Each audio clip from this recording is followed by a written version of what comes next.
tonight. Saturday night. I feel all right.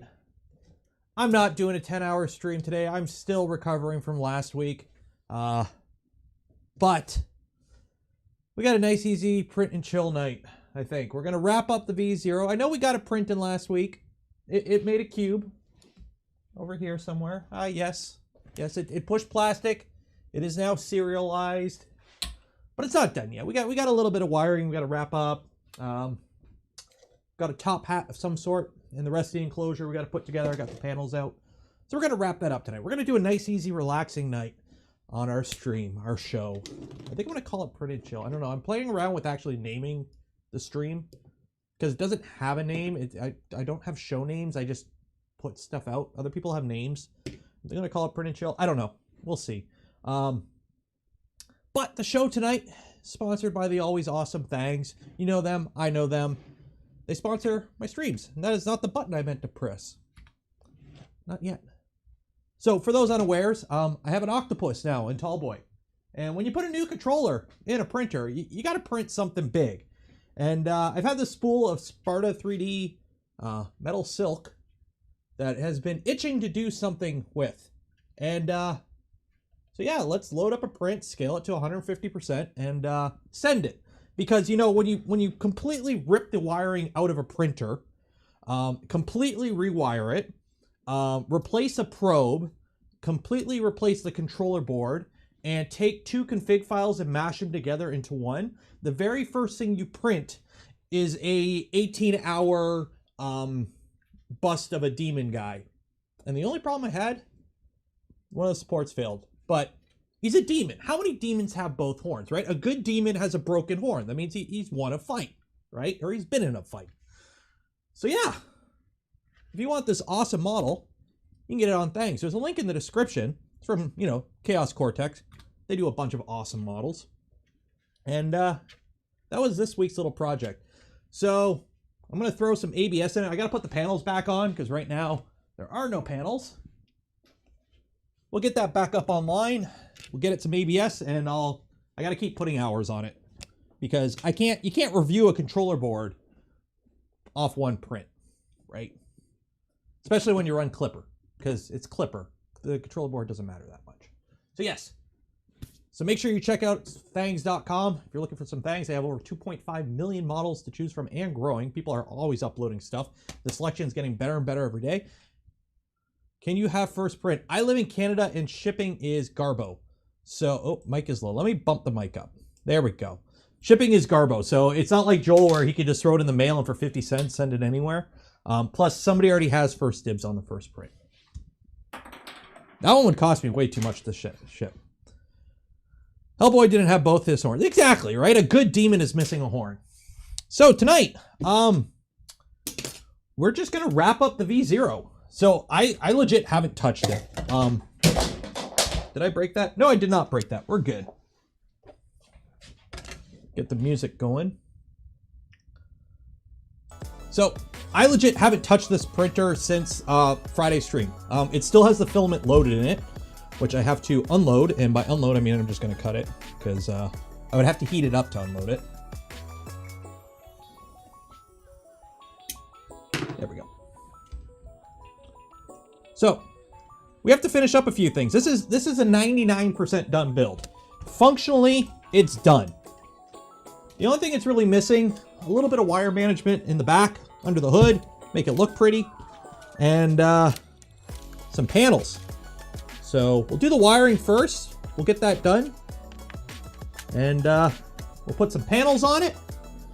Give her some proper printer food, and by that I mean ABS. And we're gonna print something. Put that up there, and that is some really nice red. I do like this red. That is the printed solid red. The filament spool is bigger than the printer. Pretty much. So for those wondering, here's the back, and this is going to be the view for the next little while because we got to do up all this wiring because this is not how you wire a printer. Look at all this. We got to make this look a little neater. But yeah, there's the filament spool for reference.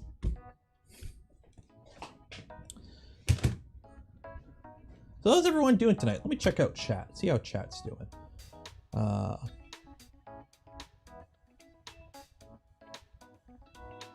That explains me IRL. 90% of people are just a little... Yeah, because the thing is, once you get it done, it's like, it prints. I don't need to do anything. Why should I do anything? It's like, because these wires aren't done right. Like, I woke up last night drenched in sweat because I knew these wires were a little bit longer than they needed to be, and there were elastic bands holding them together. I knew that wasn't right. I knew I had to fix that tonight.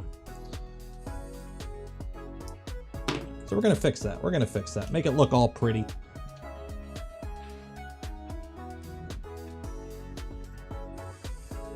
Why is a spool on the back? Why not have it in the front where it's easier to get at? You could put it wherever you want.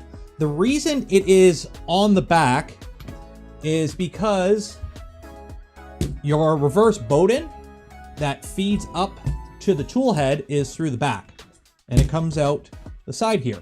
Now, there is nothing stopping you from putting this here on the side and just having it like that. But for weight balance, there's more weight on the back of the printer. So while if you put a spool on the side, it's not gonna, it's not gonna tip over. It makes for a narrower footprint on a desk. If you're like me and you're starting to have too many printers, it does make it a narrow footprint. Plus, to load it, like, it's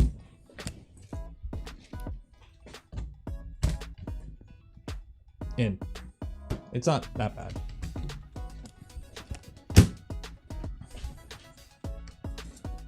Like, this thing weighs nothing.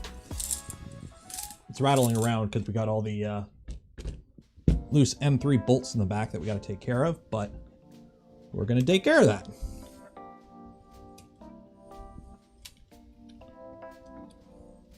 So, a little bit of wiring, a little bit of paneling, and then we'll do some printing.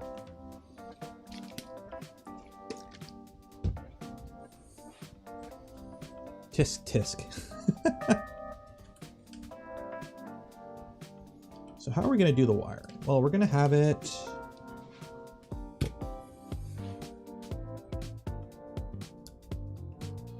Yeah, so we're going to have it just kind of go like that. Yeah, that'll do.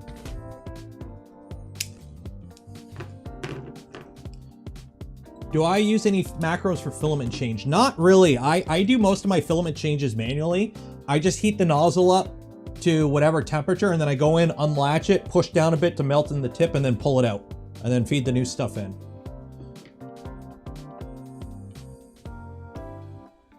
Like, I don't do any, like, auto feed in filament changes, unfortunately. The only ones I can really do that on are my Toasty and V226 here, because they're running an LGX, and the LGX has a... where the reverse Bowden goes into the tool head, it actually clips in. Because I used to try feeding the filament in all the way through the reverse Bowden into the tool head, and the problem was it would always catch on the lip and push the reverse Bowden out. So on the LGX, it clips in, so that's not really an issue.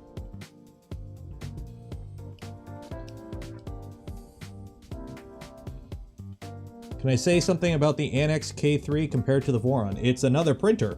It goes burr. Most printers go burr. It makes plastic boats. Most printers make plastic boats. I don't have one, so I can't say anything about it.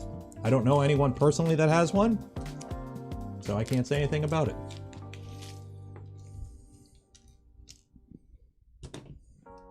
So the kit did come, by the way. For those unaware, this is an LDO kit. This was built off an LDO kit. And it came with these extra JST connectors to shorten these wires. So. And JST is not my favorite fitting. I prefer Molex KK. Does it weigh less than 10 pounds? Probably. I think my scale would be a little too heavy for it. Or this might be a little too heavy for my scale. I don't have anything to balance it on.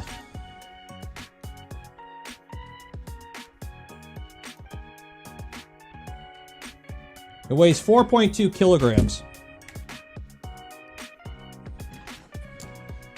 And And that's without any panels or filament loaded.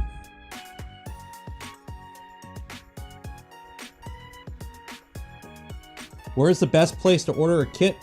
The only kit I will be comfortable recommending is the LDO kit, which you can get from vendors like Printed Solid in the US, Sparta 3D in Canada, and I think there's a few other regional ones that are going to be carrying it. But it is not out for sale yet. A few sites are doing pre-orders, which I'm not a huge fan of pre-ordering. Do not pre-order. But some sites are doing like a mailing list where you'll be notified when it's in stock. So I believe it's July, or well, it is July now. So July, they should be out, hopefully.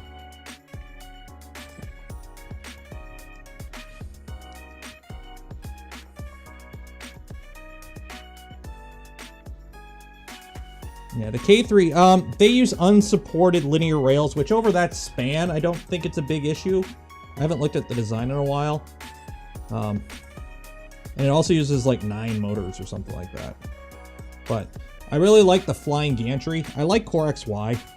I think it's a good balance point between speed and simplicity. Because they use that Crow XY setup. Oh no, that broke. Is that gonna hold? Yeah, that'll hold.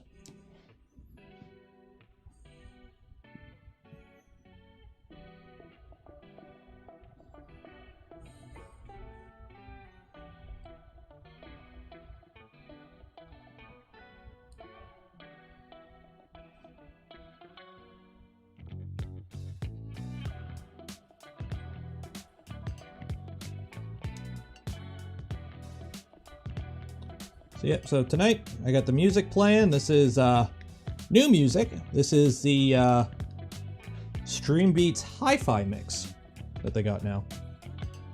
That's the music. I normally play Stream Beats because I don't get copyright strikes. And it's pretty funky. What size do I crimp? For these wires, I use 1.6 for the smaller crimp over the wires, and then 1.9 over the sheathing. And then people always ask, order of the wires. Okay, if your wires come with a connector already on, just keep that order, okay, for wires. Because people are always like, oh, the manual shows these colors and my wires don't have those colors. They have different, or the other orders out. There is no international standard for what colors are the 4 wires in what order with NEMA motors. There is no standard. Some companies do kind of keep a black, green, red, blue kind of standard, but there is no. You can't trust the standard because there is no standard. So if they come with a terminal pre-crimped on the wires, when you cut your first one off, put that to the side, and when you shorten every other one, make the order the same, because usually on the pre-made terminal, they're paired up properly. So the worst that'll happen is you'll plug it in and the motor will be going the wrong direction, and you just add an exclamation or remove an exclamation point in your config to make it go the right direction. So yeah. So black, green, red, blue.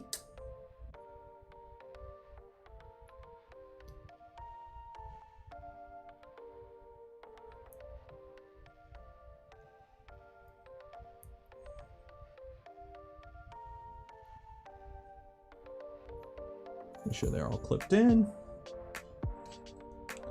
Black, green, red, blue. And clip that in. One done. How long does the first startup of Fluid Pi?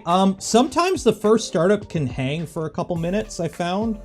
Either it works right away or sometimes it hangs for a couple minutes. Just like let it wait 10 minutes, hit refresh, and it should be good.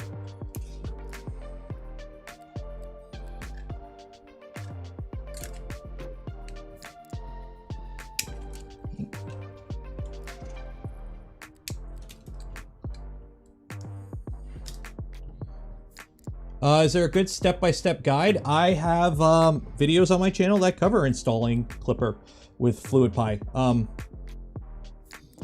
yeah, check out my channel. It's actually one of my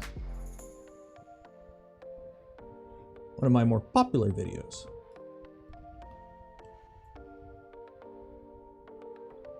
Honestly, I'm not a fan of Kiao. They, like, I've never felt the need for it because I only run Fluid Pi or Mainsail directly. I don't need, like, the option. And, like, personal hot take, the guy tried to do a whole bunch of modding to remove all the Voron branding from, like, the original release of Mainsail and broke it. And, because he didn't want to see the little made with Voron logo. So I kind of just don't use it. But that's just me. I've never found the need to use it. I think the default way of installing is relatively straightforward. And they all have auto update, or Mainsail and Fluid Pi both have auto updating built within.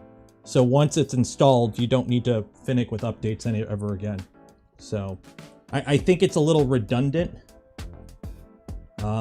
with how robust Fluid Pi and Mainsail have become. So.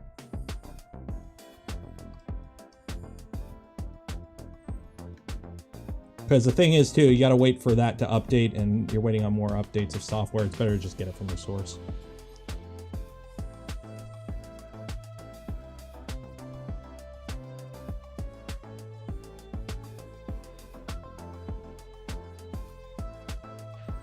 Plus, I don't know how to say it. Is it Kiao?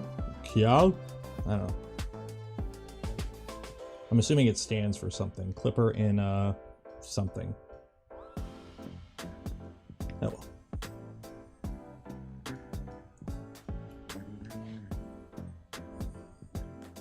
So the big difference between Mainsail and Fluid, pick whichever interface you think is the prettiest. They are functionally the same. They're both based on, or not, okay, they have their own code, but they're both based on the same, they both speak through the Moonraker API. So they both basically accomplish the same task. You're asking the difference between a Toyota Corolla and a Honda Accord. They both pretty much are the same thing. And they're both actively in development. So if one doesn't have a feature that the other has, odds are they'll both have that feature or support that feature within a relatively short time. So personally, I kind of like the Fluid Pi interface a little bit more. So I lean more towards that one. But I still have machines running Mainsail. So. Okay, put this in here.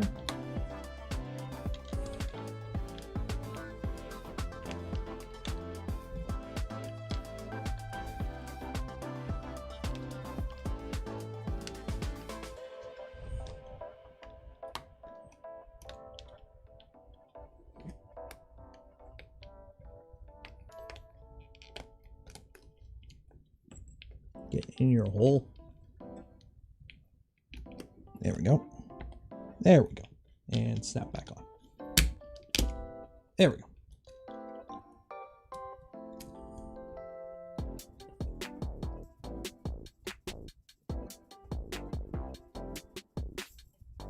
Yeah, with Clipper, sometimes you're going to have to reflash the firmware. If there's a big enough update to Clipper itself, you have to reflash your firmware, but that's usually not a big deal. Do I use the time lapse? I haven't tried, I think there's now a time lapse option with Fluid Pi and Mainsail. But I haven't tried it yet. Because again, okay, I'm gonna bring back, because there's a lot of people going on about Octoprint and whatnot. Yes, I like Fluid Pi. I like the stripped down basic interface. However, if you need to run any single plugin that Octoprint uses, you got to use Octoprint. Like, there's nothing wrong with using Octoprint if you need to use the interfaces, which a lot of people, there's a lot of add-ons that make Octoprint awesome. Spaghetti detector for one. Like, I know guys that specifically don't use these standalone interfaces because they need Spaghetti Detective, and Spaghetti Detective is damn good, especially for like the PIF guys. And unfortunately, the way that these lightweight interfaces are made, the Clipper like dedicated interfaces are made, they will never be able to support all the things that Octoprint has. So So yes, you can't run it great on a Raspberry Pi Zero and, oh, it's bloated. Yes, for if you're just running the printer, it is on a little on the heavy side. However, the moment you need to run any add-ons, it has all the framework under it to run those add-ons and support those add-ons, because there's thousands of add-ons. So Octoprint is a perfectly viable option. That's what we ran for years, because the Clipper add-ons or Clipper interface is only like a year now, old now. So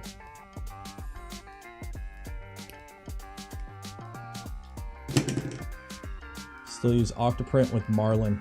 I will never go back to Marlin. Like, yes, Marlin is getting better. Marlin getting better. Like, new Marlin now, Marlin 2 or 32-bit or whatever it's called, is starting to support a lot of the things that, you know, Clipper guys like. You know, there's like, I don't think they have input shaper, but they have some like manual input shaper type thing. RepRap firmware is getting input shaper support. You got to remember though, those are going to always be limited to whatever the MCU power is, whereas Clipper has a quad-core 1.4 gigahertz processor that can do whatever it needs. It has the oomph to do stuff. So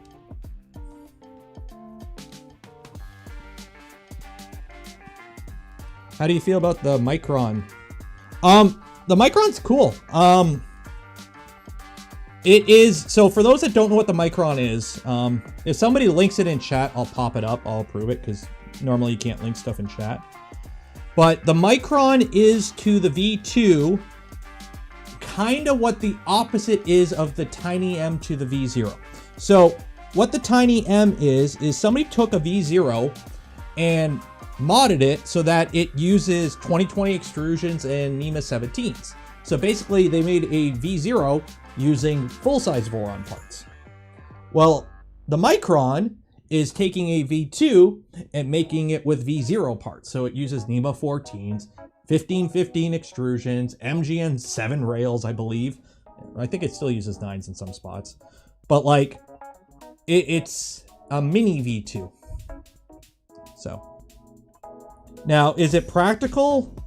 It's definitely a niche build. I think it's cool, but I like building printers because I just like building printers. They don't need a purpose, in my opinion. But the thing is, you can build a V2 down to, if you look at the CAD for a V2, if you look at the A and B motor mounts, okay, literally you can make them touch together. You could build a build that small. I think you can build a 150 millimeter cube V2. Like it'll, I can't. Normally, if somebody links it, I have to approve it, but I'm not seeing the link pop up. Just search Micron, Voron Micron or something. Somebody figured out how to use the Clippers or the Ender 3 screen. That's good. Because the thing is, I'm assuming they did it the same way, kind of like the Duet does. Because the thing is, those screens run their own firmware, and they communicate over G-code. So you have to have a way of interpreting the G-code. So what do we got? Just so I don't screw up my order again. Black, green, red, blue. So like, I'm using the panel dude. I figured somebody would eventually figure out how to use this screen. The thing is, I'm not a huge fan of touchscreens on printers, honestly. I like my tactile feedback, because nothing is worse when you're sitting there trying to like step down to double check your initial layer, and you're sitting there and you got your piece of paper and you're coming down and you're really watching the nozzle, and you're sitting there tapping a screen, and you accidentally hit, instead of 0.1, you turned it to 1 or 10, and then you hit down because you can't feel what you're pushing. It's just it's a touch screen, right? So personally, I prefer clicky buttons on my printer controllers, because if I'm using the screen on my printer, it's usually for a maintenance reason, either changing filament or like something regarding maintenance. I don't run my printers from the screen, right? I have a computer right here, or I literally just pull up my phone because I have links to all these printers, and I could just load up the interface for them on any of my computer or on any of my phones. Okay, so sometimes you'll find with these JSTs, and this is common with the cheap ones, which most JSTs are the cheap ones, they won't click into the housing. So sometimes you got to go in there and kind of like pop up this little tab so that when you push it in, it clicks. So sometimes you got to do that. There we go. Put a little cable wrap on that. If I can find some. I think I have some still. Yep.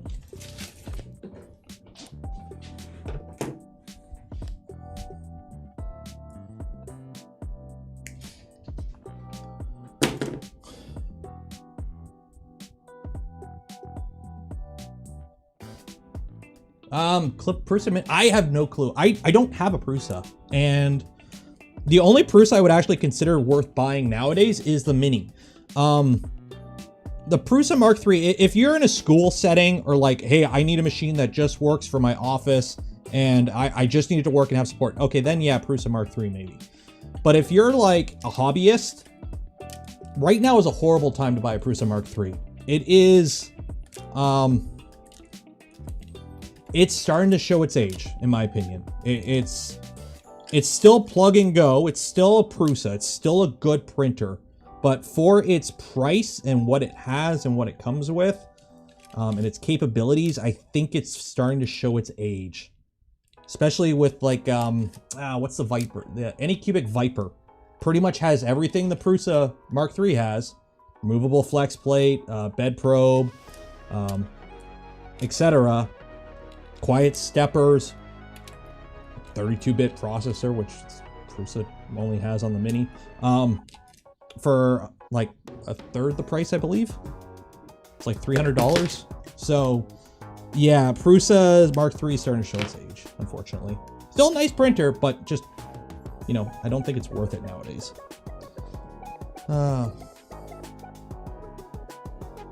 Yeah, Prusas are for people that want. That's what I said. Like Prusa, if you need a printer for like a school setting or an office, yes. But for a hobbyist, there are much better value. Like if I just want to, you know, I want to get a 3D printer for home use, and I'm okay, you know, a little bit of tinkering. You can get much more bang for your buck than a Prusa nowadays. So,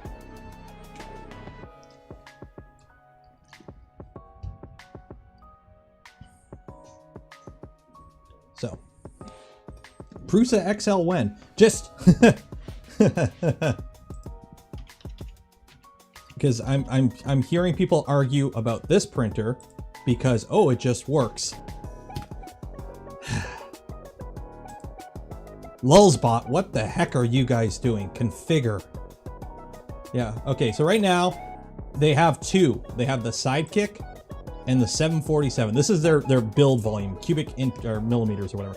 So this is just, you know, 6 3/8 and 7. It's a little bit bigger than a Prusa Mini. It's a little bit bigger than this guy. Okay. It starts at $759. You can pick your color. It doesn't come with a hot end. The base hot end comes with a 30-watt heater. It doesn't tell you what extruder. It's just SK175, and it's a $195 add-on. It's a $195 add-on. This thing has V wheels on aluminum extrusions, a belted Z, which belted Z's fine, but I'm saying like they're. So let's add the cheapest. Okay, it comes with a glass PI bed. Okay, whatever. $125 for this is $125.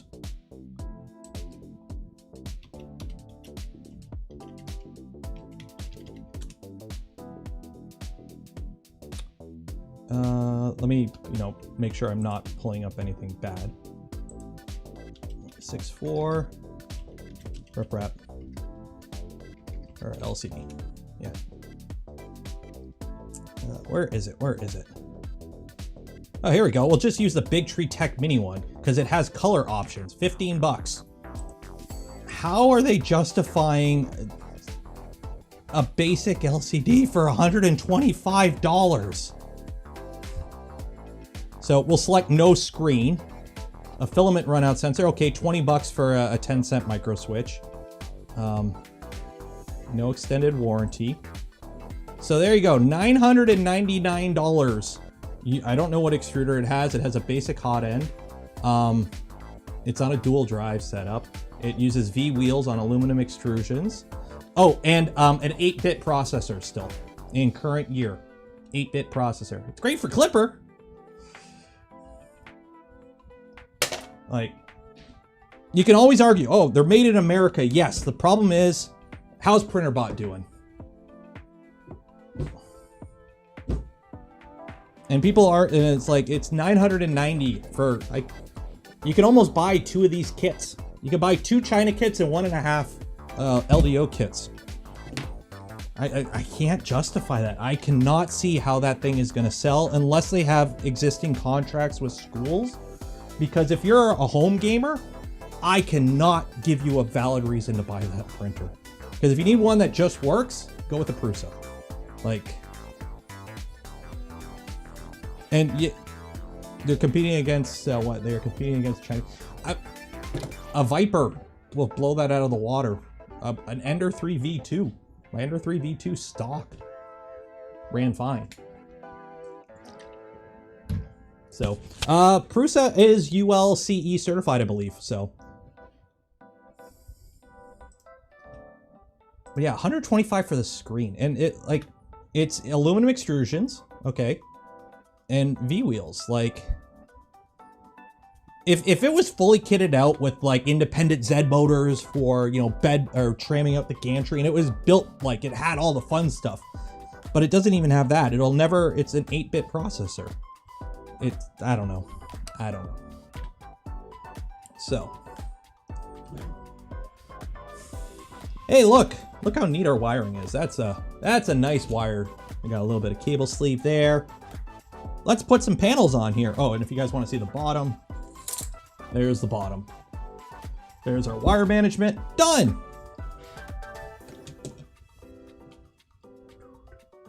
So let's pull up the manual.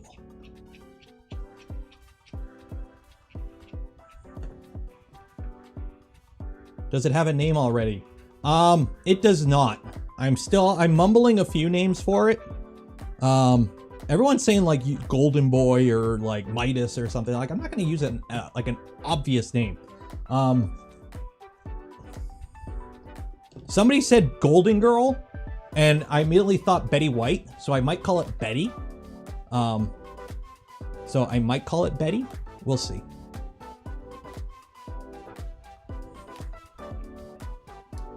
Okay, panels. So the panels just kind of go on, I guess. And held on with VHB tape. So I got to get my VHB tape and start slapping panels on. Heck yeah. So I believe this goes in here though first.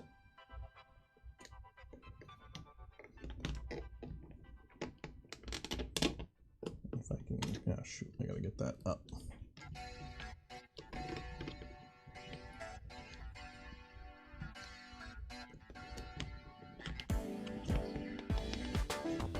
No, I don't want the shiny up. I don't want to see all my fingerprints.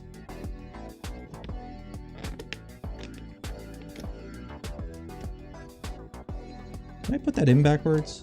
Oh, I put that on backwards. Shoot. Let's do a little bit of fixing here.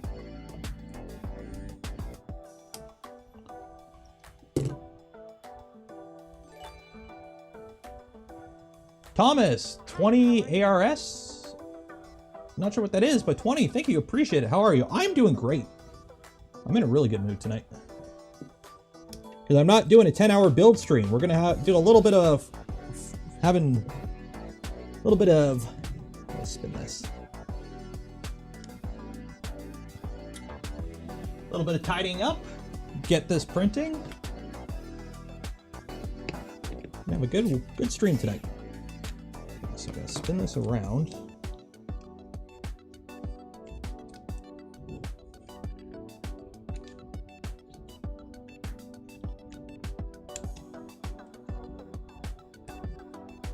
There we go.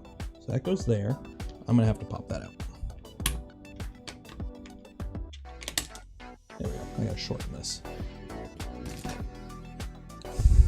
Tool changer Voron when? Whenever somebody decides to make a mod of quality sufficient the team thinks deserves a Voron name, because nobody on the team is really interested in tool changers. So there's nobody on the team working on a tool changer because nobody on the team wants a tool changer.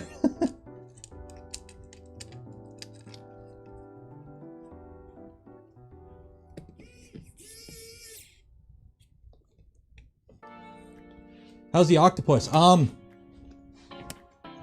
It's printed this so far. You can find it on Thangs. I got a link in the description. Go check it out.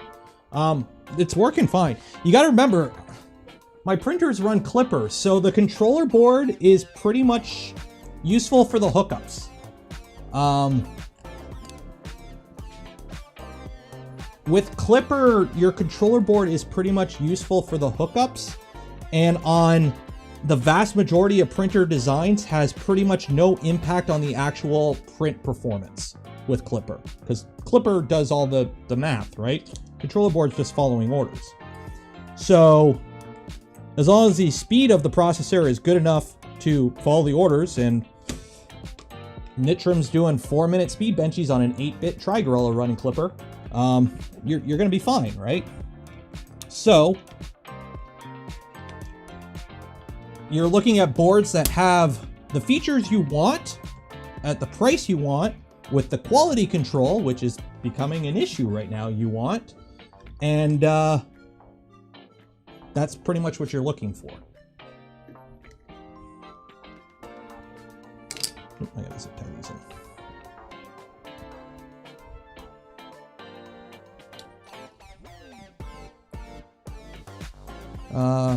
Bob, €2, €2, British pounds. Which IDEX is better, i3 style or bed going down? i3 style is simpler. Bed going down, I think, is less consistent moving mass. I'm a fan of minimizing moving, or having consistent moving mass throughout a print. Bed moving down would mean your XY is always at the top and always has the same weight. So that's personally kind of what I would lean towards. But in terms of building one, a Cartesian style would be the easiest, because then you only need one extra motor and you just take your gantry and you have one going this way and one going that way. Easy peasy.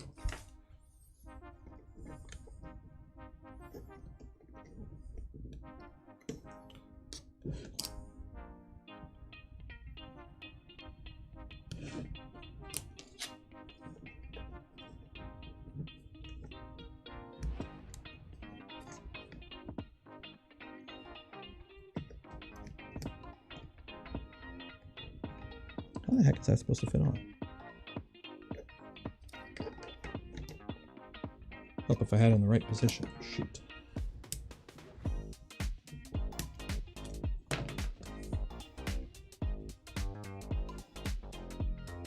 I'm gonna have to move that. Crud. I cut my one wire a little too short and now it's giving me trouble. So move you up. There we go. And put you down. You can go in there. Go there. There we go. Put that back on.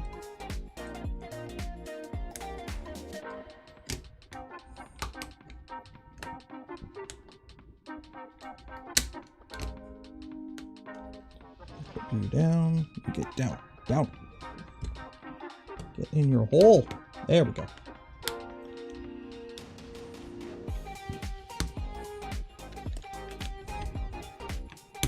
There we go. Okay.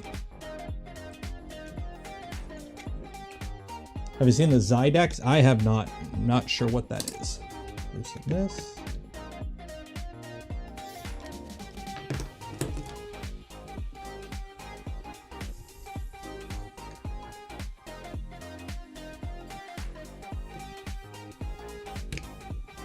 There we go.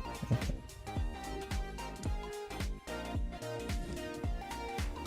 Helge, thank you for becoming a member.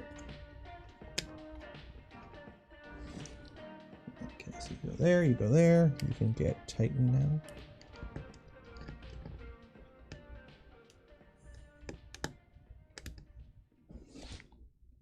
You're able to reach all those. That doesn't go there. Shoot.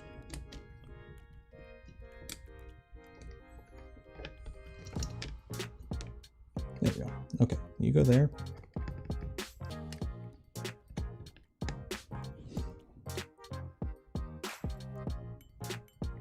There we go. Okay. I had to get this top piece in, and I had to finagle a bunch of this stuff to kind of make it work, but we're good now. Zip tie back in.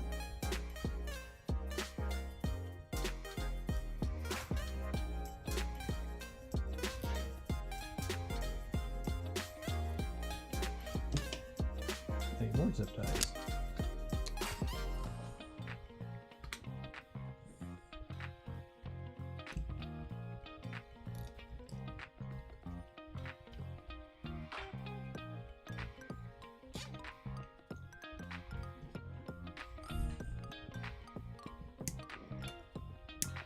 Go.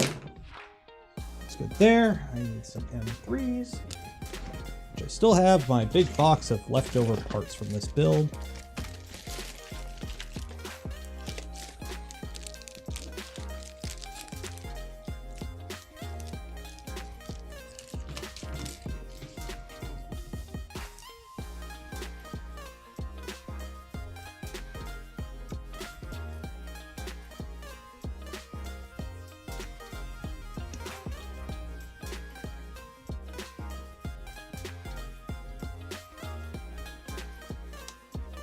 Go one. How do you print tiny parts with ABS? Bog parts are fine, but my hand shrouds look. So print multiple parts at once. This gives the nozzle time to move away from the part and for the part to cool a bit naturally, because you don't want to be blasting fans all the time, right? Like a little bit of fan is okay in a fully enclosed printer, but you still want to do what you can to increase minimum layer time naturally. And let the nozzle be away from the part, because the nozzle will just dump heat into the part, and you don't want that. Okay, so that is that. Got our panel. Yeah, so try multiple parts at once would be the first thing I recommend.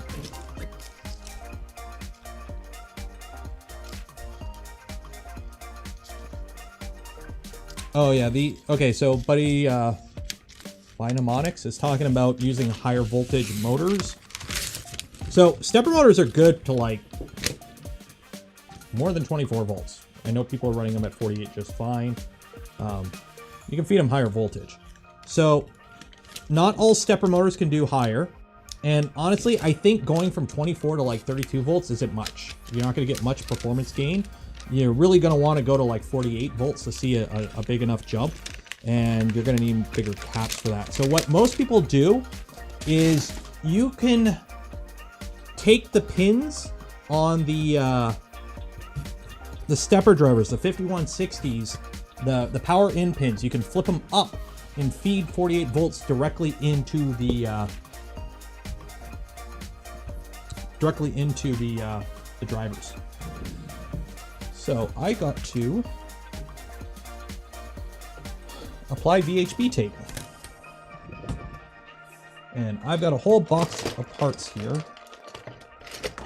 to make sure I grab the right ones.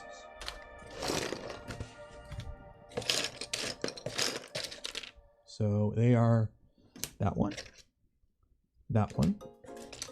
2 of these, 1 of these, and they're just straight bars. That one.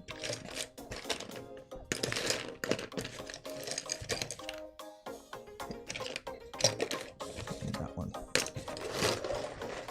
Where's my VHB tape?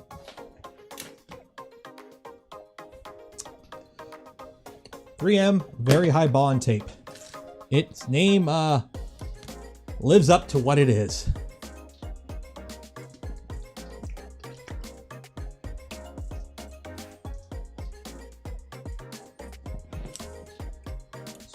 take this guy off.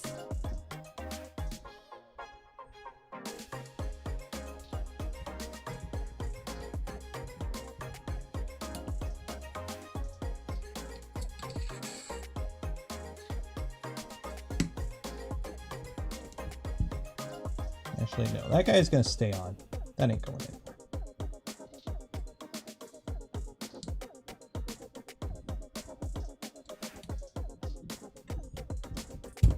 There we go. Come on. Okay, so we got two at the top.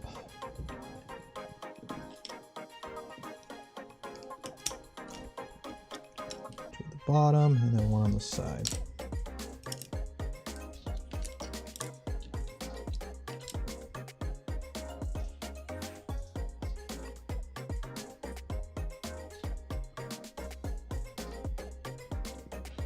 External air compressors? I am not. I don't know really of anyone on a Voron using those. Yeah,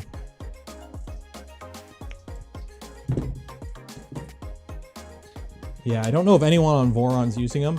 The problem is you need like a hose, and with how fast a lot of like these printers move, I don't know how the hoses would fare and the connectors and whatnot.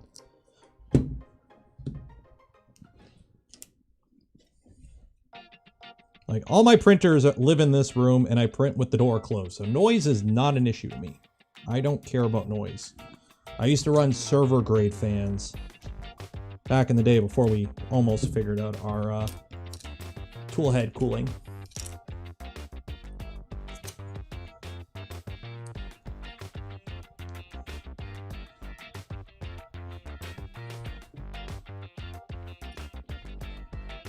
This ain't the right part.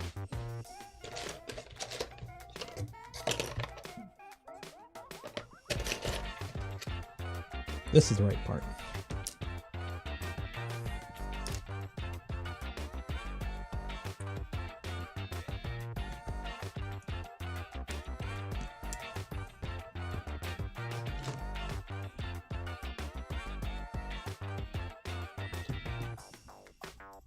Silicone hose move. Or no, that's water cooling. Water cooling is what I don't like on the high-speed printers. Kaz, thanks for becoming a member.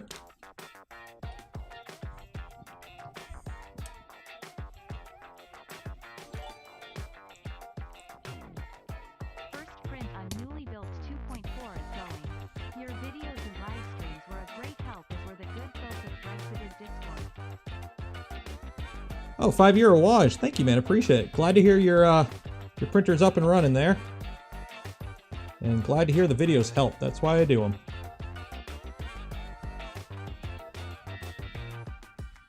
The foam tape goes between the panels and the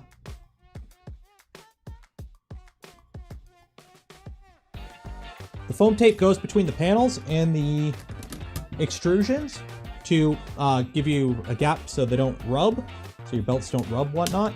And also for better insulation and so they don't rattle.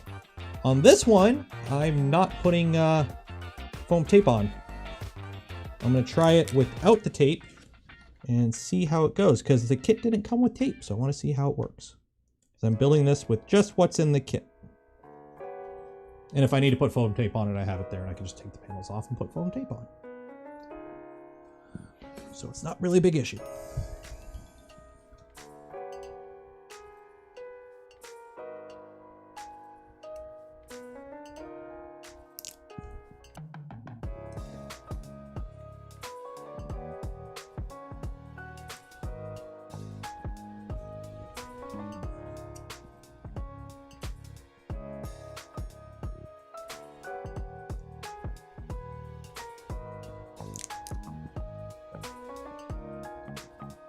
Airbrush compressor, I don't think so, because you need full continuous airflow throughout the entire print.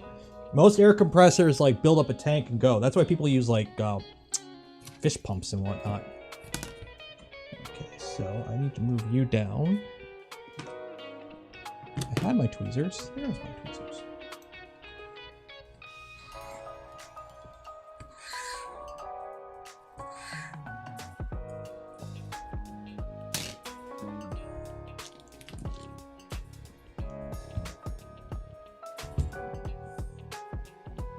This is going to be a problem. I only got 3 bolts in the back here.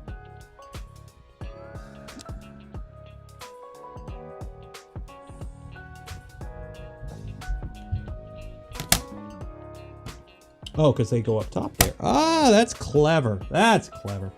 The top ones actually attach up here.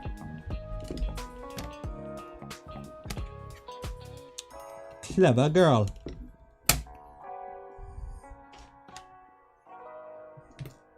And I misplaced my...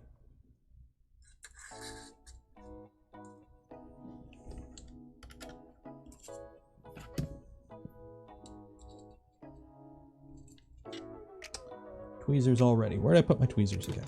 Tweezers.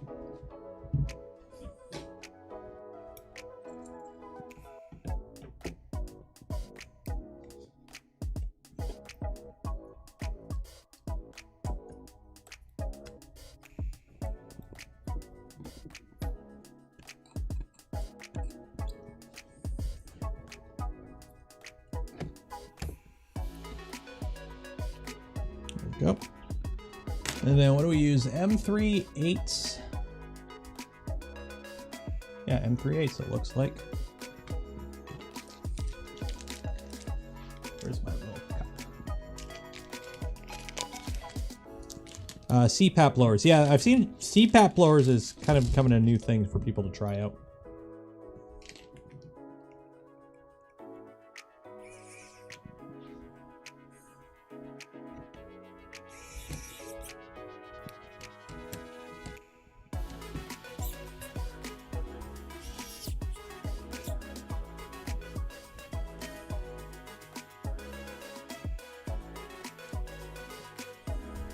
Oh, the electric screwdrivers. So I've got 2 here. The WOW stick is okay for low torque stuff, but M3s, it really doesn't got balls.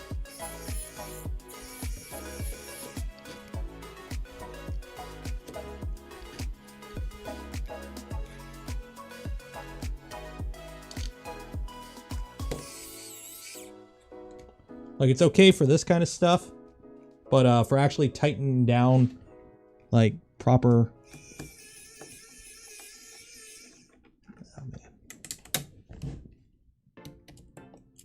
For properly tightening down stuff, I don't really trust it.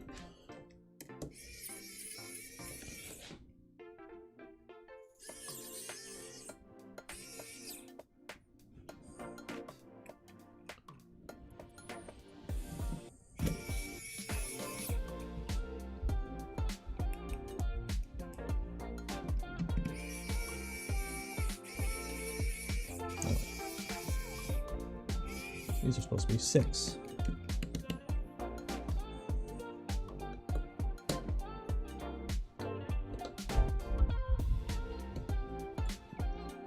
M36. Do I have any in a bag?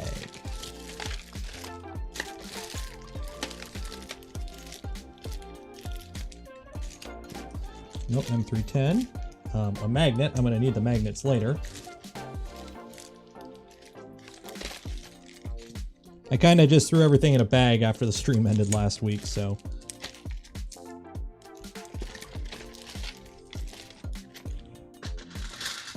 These I'll grab from stock.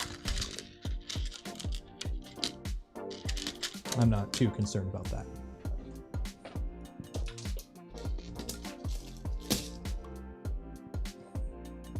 I don't even know where my little ones went. No. Nope, nope, nope. Ah, crud. Oh well. No biggie. No biggie.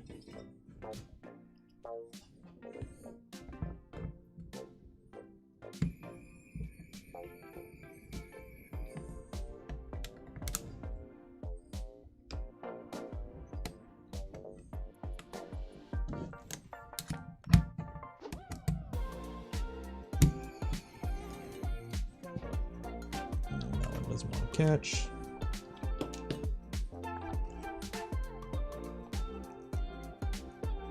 Six screws, yeah.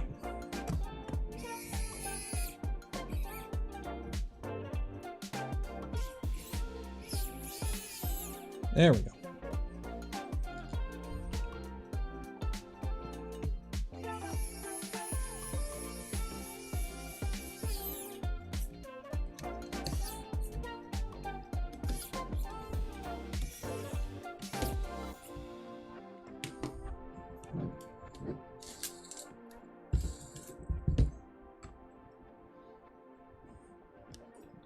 And then we have our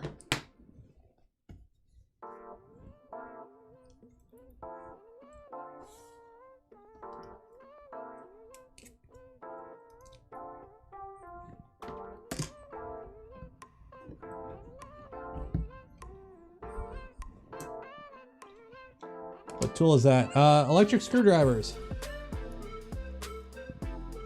Oh, don't tell David his V0 looks Super Mario. It is American themed,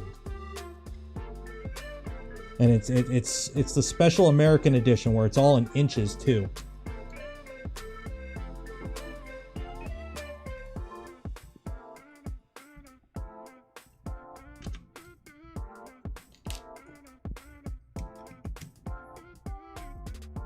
There we go.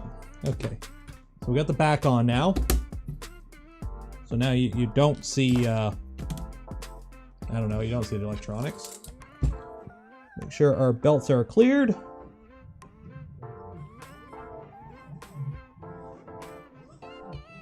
Good there.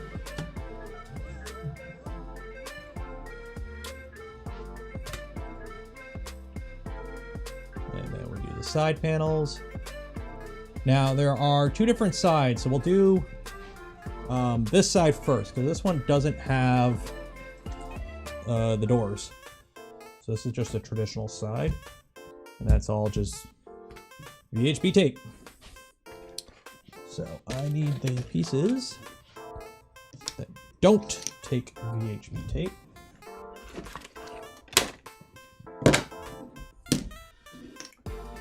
Pack.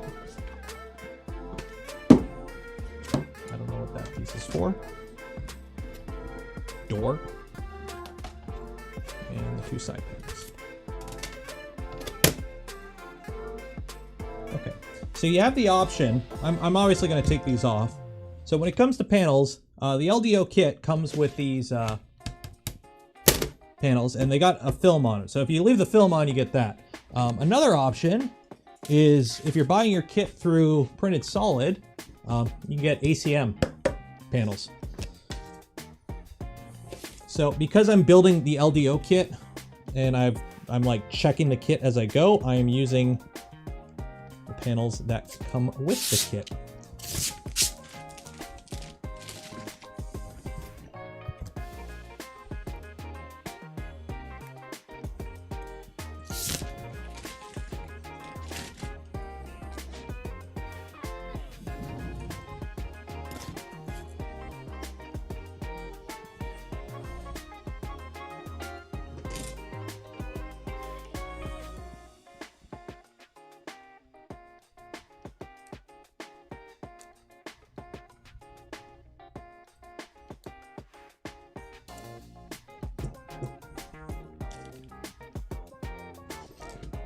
Where is David? I don't know. He was streaming today, so he might be recuperating.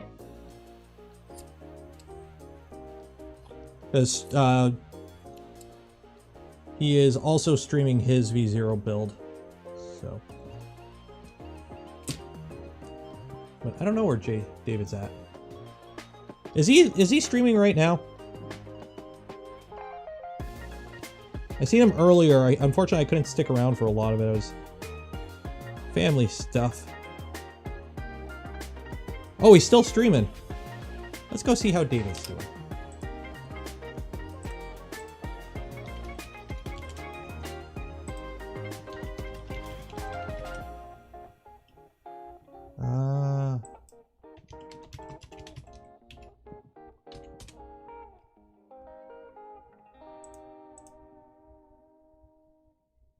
Hey.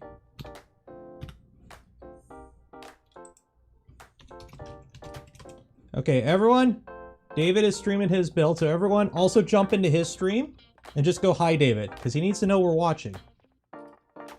So he's not here. So. Way out. And so it is as tight as it can be all the way at the extremes. The reason why I'm doing that is because now he's actually getting pretty far on that. Good for him. I will set the A and the B belt He's gonna be like, why is everyone here? Make sure they're on the right path. I'm going over every pulley and idler. Just the right spacing. Nice, nice. So this is Dave from Printed Solid for those that don't know. And now I will. Because I can't. What's the Twitch thing? Raid? I can't raid. So. Tighten them up. So. Good luck on the build, David. What did it let me do? Good luck on the build.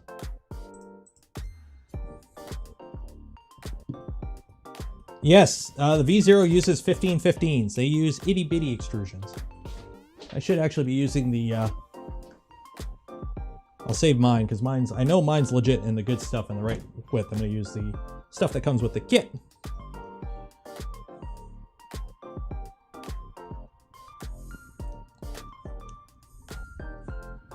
And just cut off all the extra.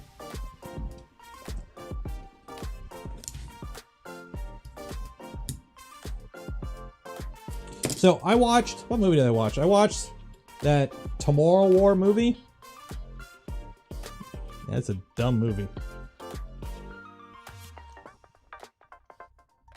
That was a really dumb movie. I'm okay with dumb movies. That was a dumb movie.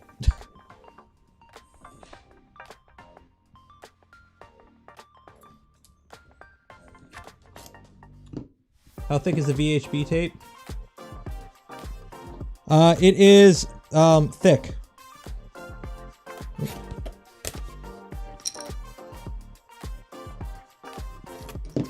It is thick enough.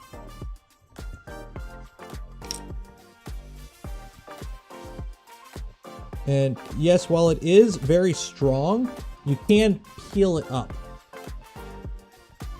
So if you accidentally put it on in a way that you don't want it, like you accidentally stick it down, don't try and pick it up, peel it up.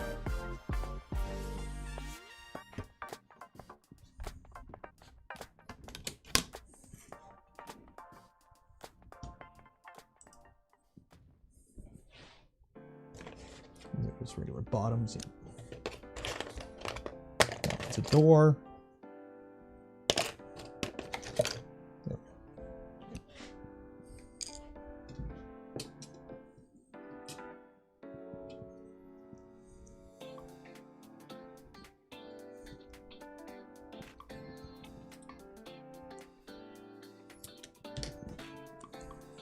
This is why I didn't do this on the 10-hour stream, because it's boring.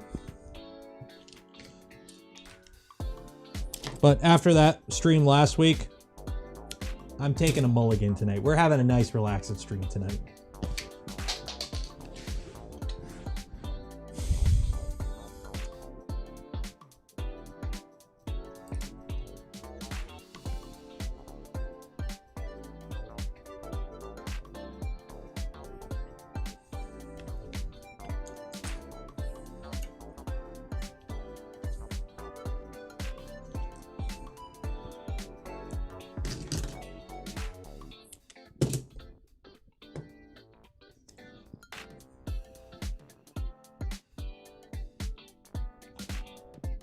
Is there a 2.6 on the way? You don't even have a 2.5. Why would you think there'd be a 2.6? No, you're fine to run a 2.4. Like, there's no... The best time to build a Voron is now. The second best time is a month ago. But if you are concerned that if you bought everything for like a 2.4 right now, it'd immediately be out of date, you don't need to worry about that. And for those unaware, the way, like, the Voron team, we kind of take that into account when it comes to designing updated revisions or even just new things. If you take a look at the bill of materials for all the Vorons, you'll notice they're all pretty much the same. We will change a design component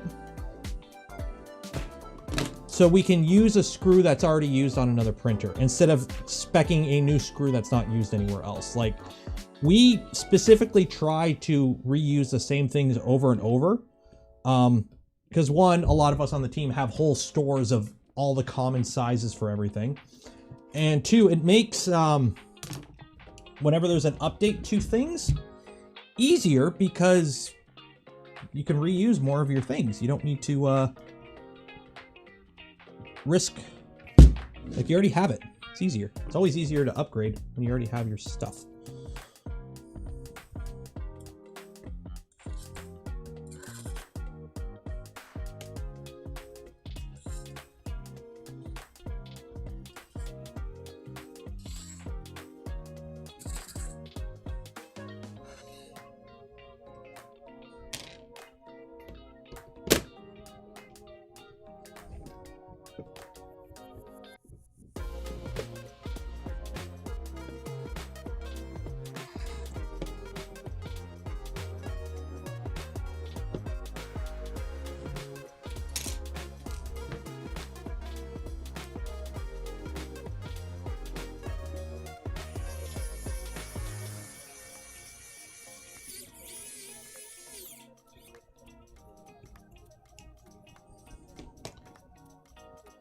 What do I think of the Ender 7? I think the Ender 7 is typical Creality, where it's like, some of it's okay, but then they stumble at the finish line. Their gantry's okay, other than the fact you gotta take an angle grinder so you can see your first layer go down. And their Z assembly is a monstrosity and a crime against humanity.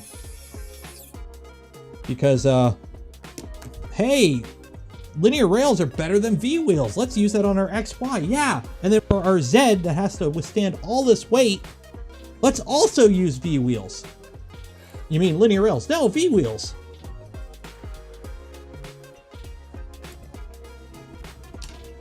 So just, and also you got three pillars. Bite the bullet, spend the money, charge more, and have a tri or kinematic bed mount, for Christ's sake. You have the hardware there for it. Just do it. You know, oh, Elijah, or what is it? Shia LaBeouf, just do it.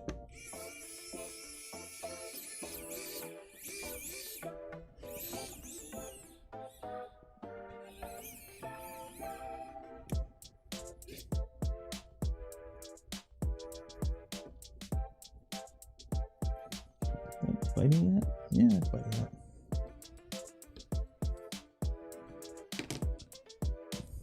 So the panels are actually ever so slightly large.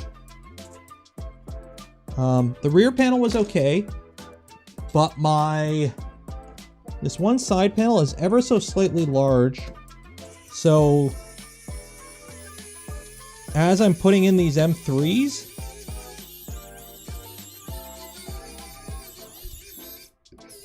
it's actually cutting thread into the panel because they're ever so slightly too big, which isn't... It isn't the end of the world, but it is a problem.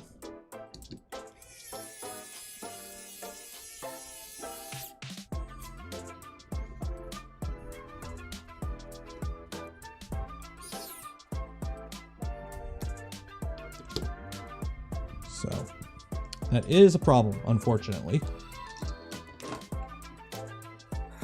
Vitamonics, thank you for becoming a member.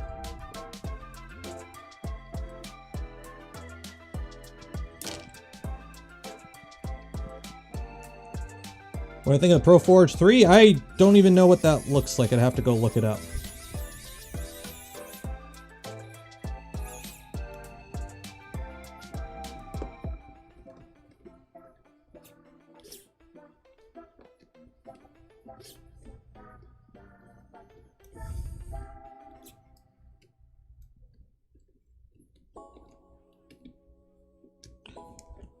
What is a Pro Forge 3? This is also like another fun little thing, like I notice whenever I see like, I'll watch like Joel streaming or Tom or any of the other like 3D printer guys. Okay, it's on Kickstarter. The Pro Forge 3 is on Kickstarter. Immediately avoid it. I'm just gonna say that. Anytime I'm watching like another 3D printer reviewer's live stream or whatever, and it's like, hey guys, look at this brand new printer. I'm the first one in North America to have it. I haven't even finished putting together. And then somebody in the questions, how do you think this compares to the Rat Rig V3? Or how do you think this compares to the Ender 3 V2? It's like, it's still in parts, guys. You can't make a judgment on that. And if the reviewer says, oh, I think this is better, well, obviously it's like, you can't make a review. You can't make a judgment on anything until you at least have the printer together and a few prints out of it, and then you can make an initial impression. Like I watched like all of Tom's Voron build, and people kept asking, how do you think it compares to the Rat Rig? He hasn't even built a Voron yet, and you're asking how it compares to another printer he hasn't built yet. How do you expect him to give you a proper response to that? Like, you can't. Because any proper reviewer who were to give a response to that question wouldn't be giving you a proper response, because it obviously would be a not a good response based on like opinions. It would be, or it would be a response based on opinion, not fact. So.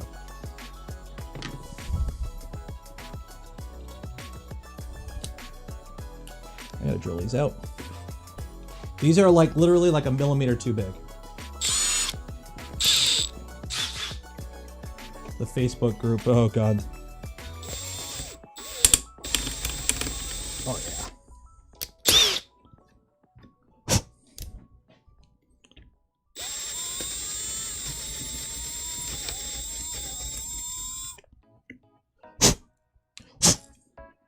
The Voron Facebook group is not it's a wretched hive of scum and villainy. It's not official in any capacity. Yes, there is 1 or 2 mods from the mod team on it, but that's mostly for to keep an eye on it. We're not actively over there, and nothing on there is like official. So if you see anything official on there that you're not seeing on the Discord, it ain't official.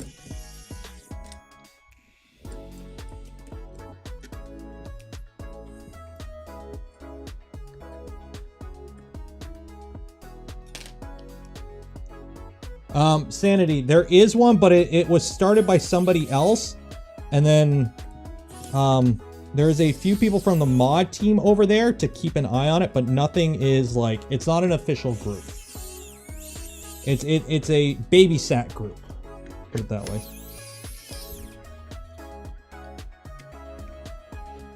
So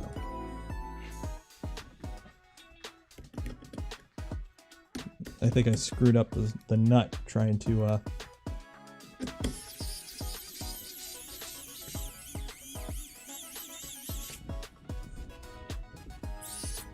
yeah, that nut don't want to start.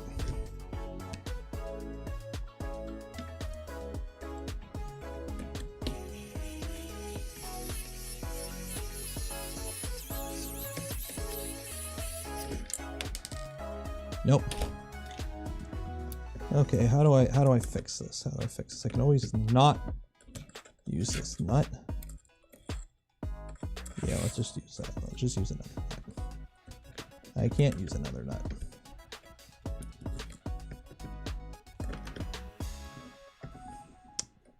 Okay, we'll just skip that one screw for now. Skip the one screw for now. No biggie. No biggie.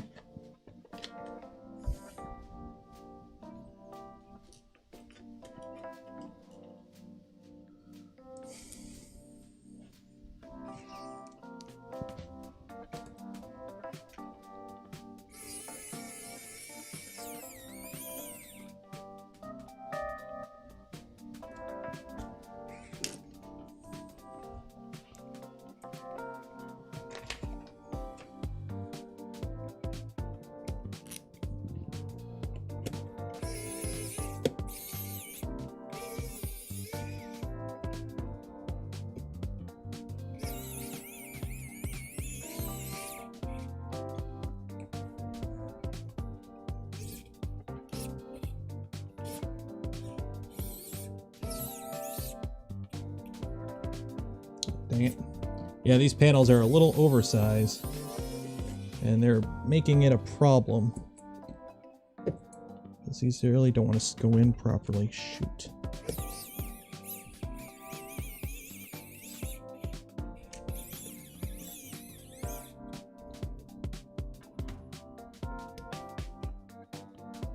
Okay, that'll do.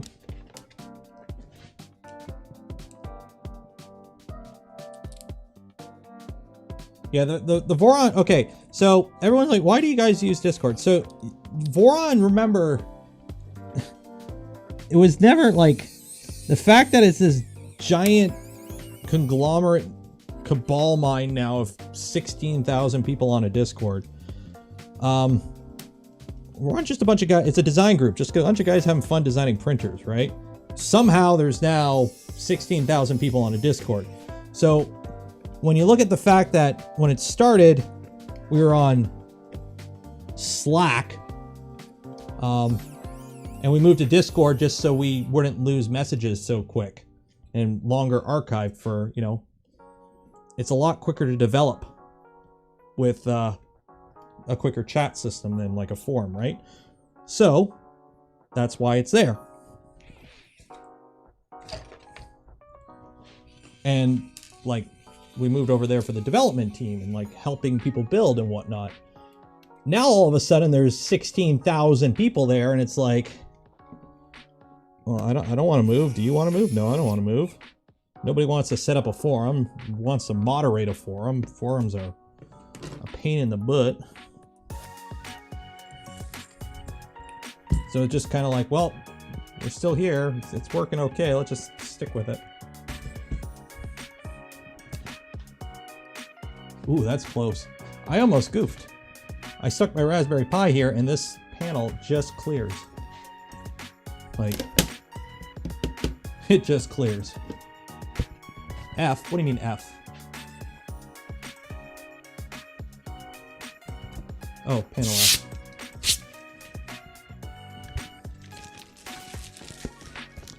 Discord is very good for what the original purpose was rapid iteration and chat.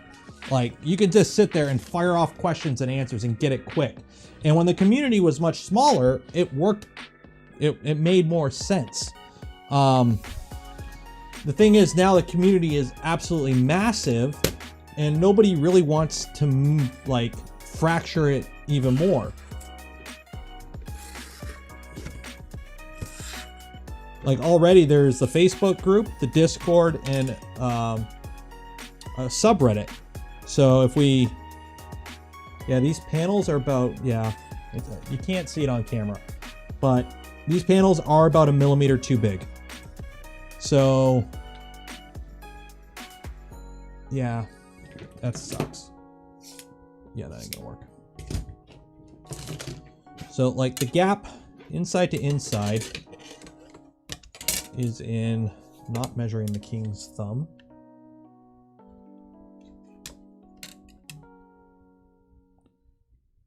It's 21 millimeters. And the panel is like 22.5. So yeah, so the panel is oversized.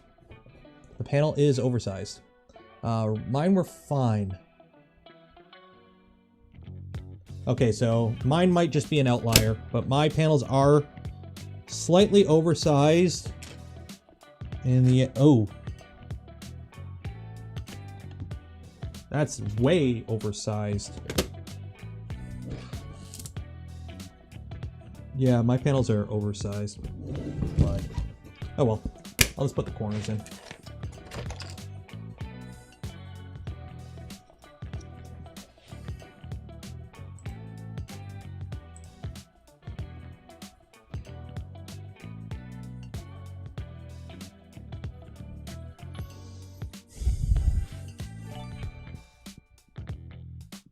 I got my serial number today. Grin V0.1617. Nathan, 10 Canadian, thank you, man, appreciate it. Got your cereal today, nice.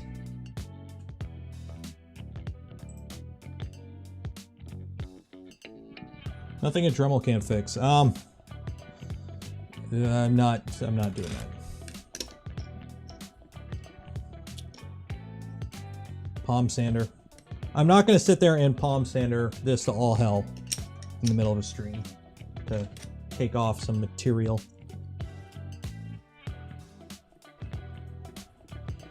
I don't have extras of these.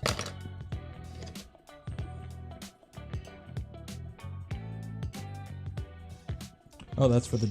Okay, that's the door. Yeah, 'cause that would be the opposite. Yeah, so that goes like that. So that's the door. You go there. You go down there. And then.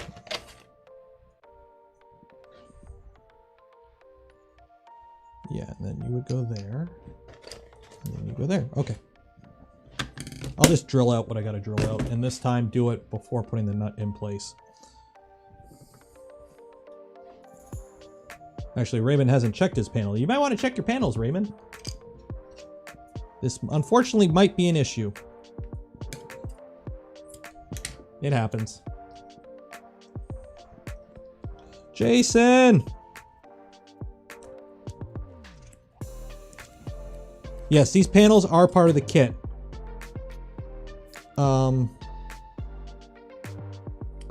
Now, luckily, like, the nuts, you can get at these nuts easily. You just take the bottoms off and they slide in and out. The only nuts you can't really get at easily are the bottom 3 there. What measurement? I got 1 millimeter bigger than they need to be. 1.5 millimeters bigger than they need to be. So.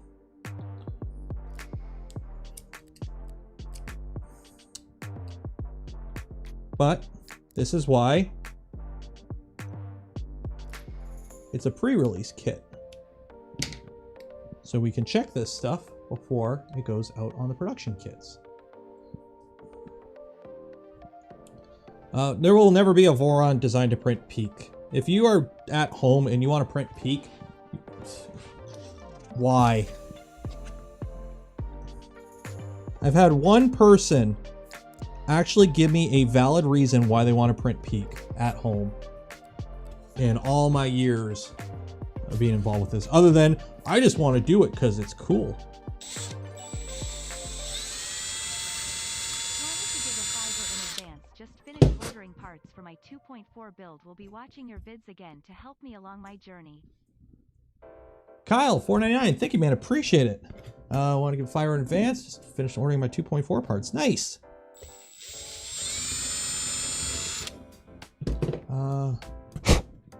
Yep, if you got any questions, there's plenty of videos. What was the reason? The guy was something medical or dental. Like his like cousin or something ran a medical a denture place or something, and they like he was gonna actually. He ended up going. I'm pretty sure he ended up going with a professional machine, but he wanted to see if he would be able to actually do it at home without buying a super expensive medical machine. And then it was like, well, yeah, you could, but by the time you put it all in, and if you're making money off of it, you're wholly dependent on the machine. At that point, don't you want service and support? So.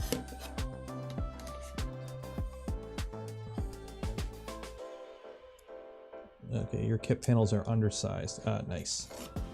Yeah, I think I measured like 222 or something like that.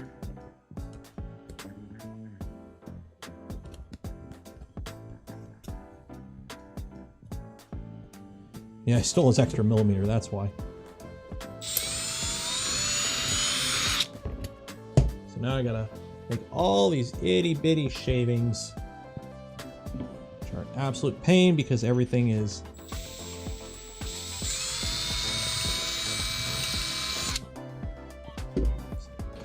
staticky, everything's sticking. Ugh.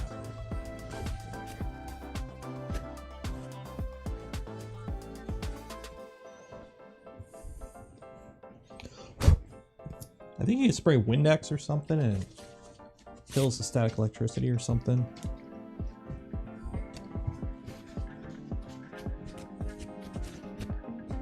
I don't know. It is what it is.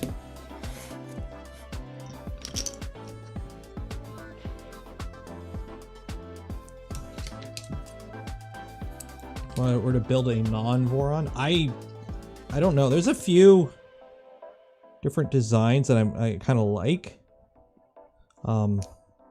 Black box, that kind of thing.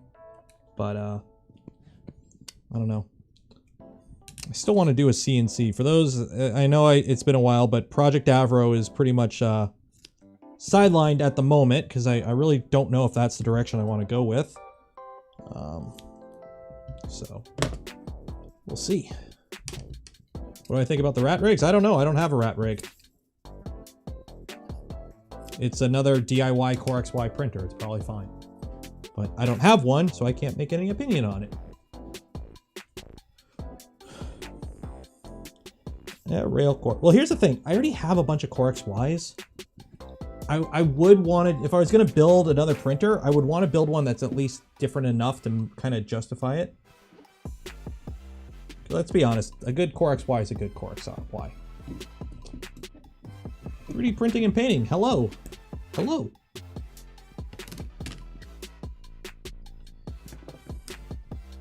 A dryer sheet. Ooh, I can go get a dryer sheet. Give me a second here.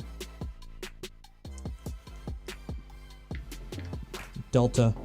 I have absolutely no need for a Delta. And in all honesty, they're pretty much very niche and for the most part obsolete. I still kind of want one though.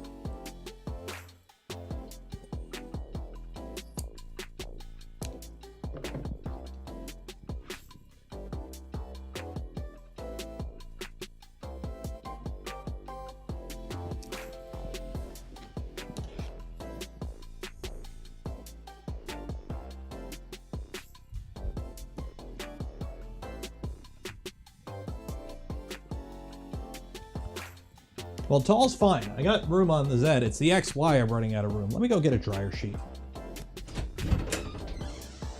I'll be back in a minute.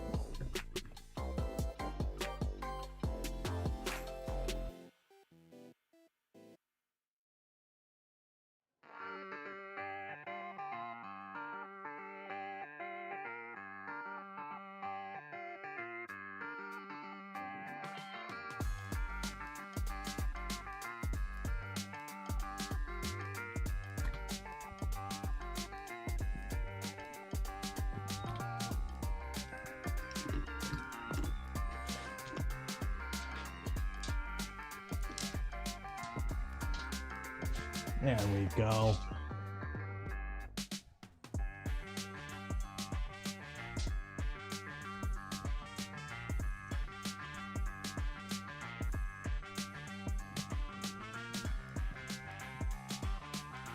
Who's a good boy? Who's a good boy? Are you a good boy? Yes, you are.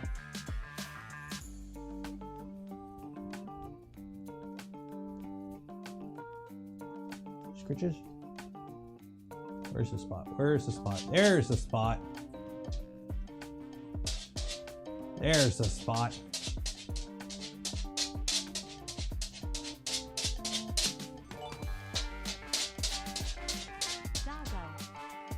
Yes, Raymond, $5. Thank you, man. Appreciate it. Doggo.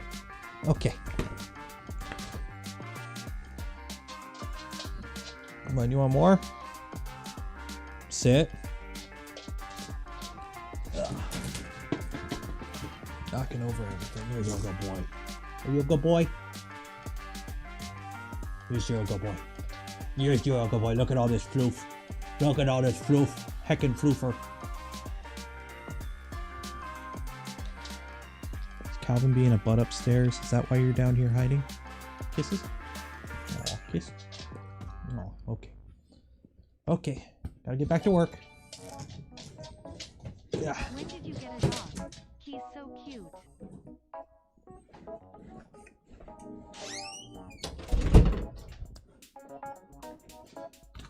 When did I get a dog? I never got a dog. It's my wife's dog. And he's, I want to say 8 or 9 now.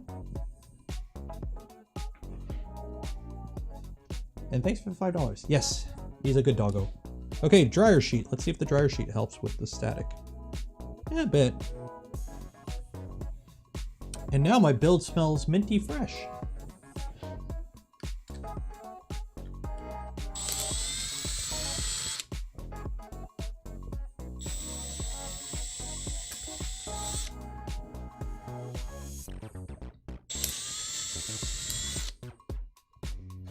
Having to drill out these is super annoying. but it must be done.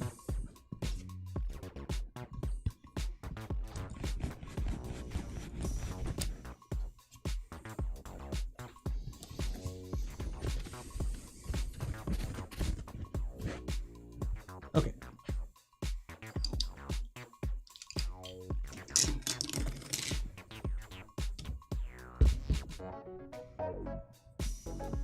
Minty dryer sheet, or ocean fresh, or whatever generic smell they call dryer sheets.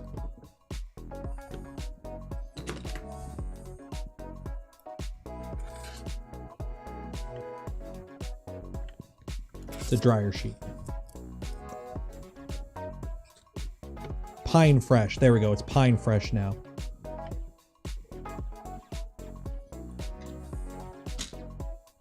Yukon. This build is now Yukon. That is what it's called.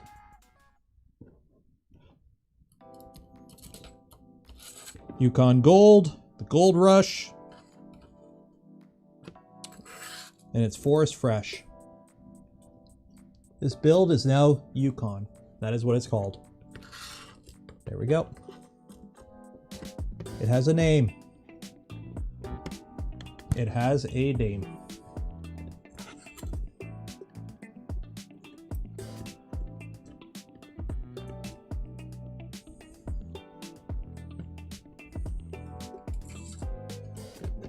That's how you name a printer too. Like it's don't pick a spur of the moment name, or it's got to be a spur of the moment name that fits something, right?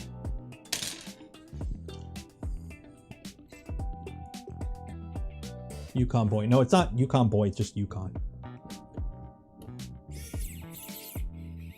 Only two of my printers are boys: Toasty Boy and Tall Boy.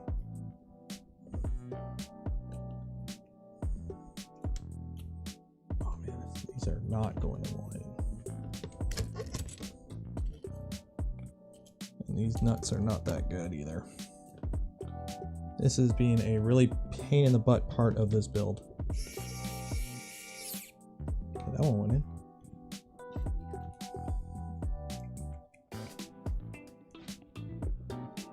It's Yukon. Y-U-K-O-N.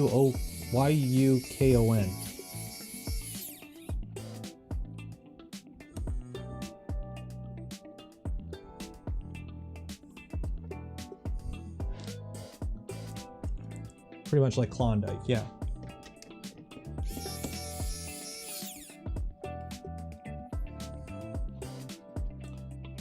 Should have put a pull. Why would I put a pull? It's my printer. I can call it whatever I want.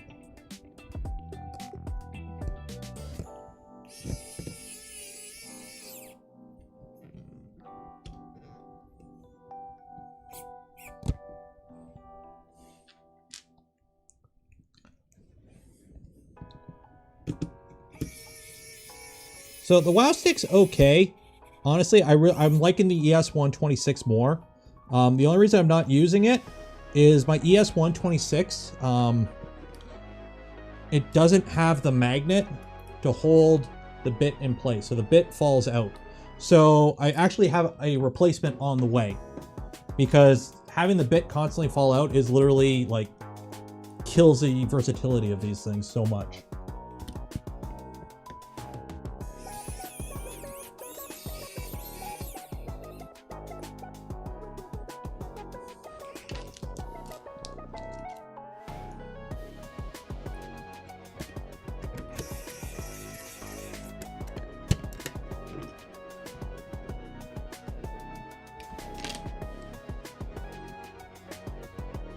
I will be putting a video out about these screwdrivers once I get the replacement ES126, because I used them all through the build and I've been trying to use these as much as possible. Like I used these a bunch when I was doing the rewire of Tallboy there.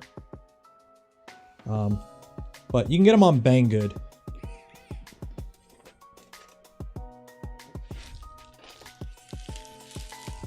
And this one's like about $30–40 for the WoW stick. The ES126 is double that, but it is,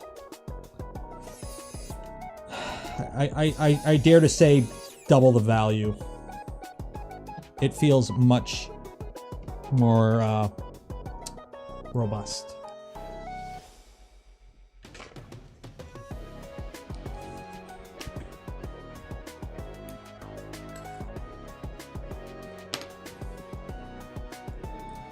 I could wedge in a piece of paper, but honestly, for these little M3s that are just holding panels on, I don't want to over torque anyways, and the wow stick's fine for that.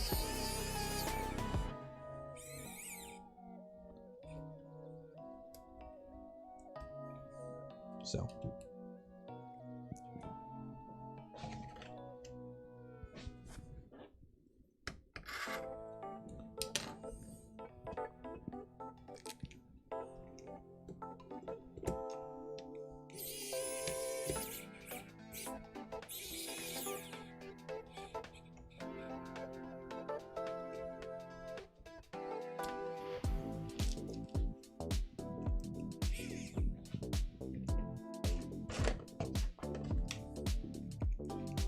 How you guys liking the music tonight? I actually really liking the soundtrack.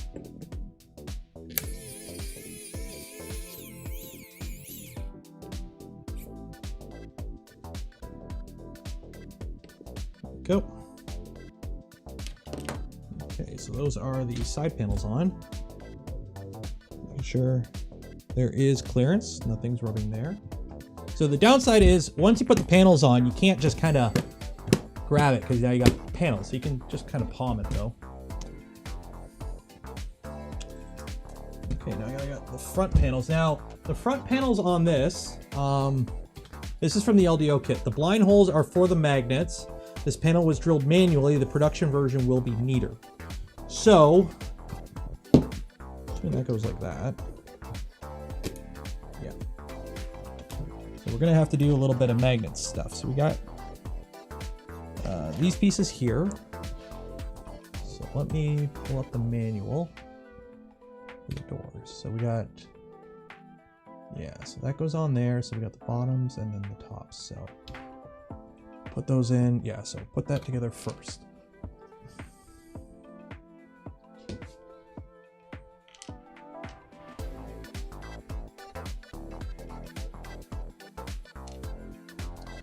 Better than the cheesy dance. That, dude, that's my cheesy dance.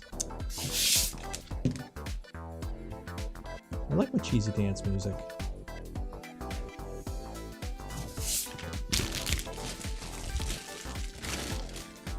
Synthwave.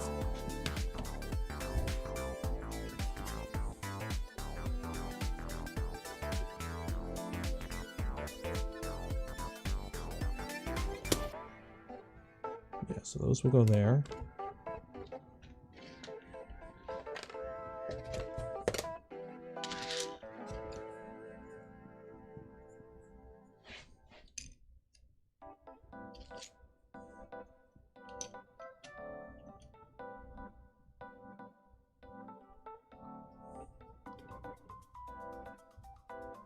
Yeah, okay. The ES126, it weighs twice as much. It's got more torque though. It's got, it feels a lot more solid, put it that way. Like it, when I'm using it, I like using the ES126. The only reason I'm not using it is because it's got the, it's missing the magnet.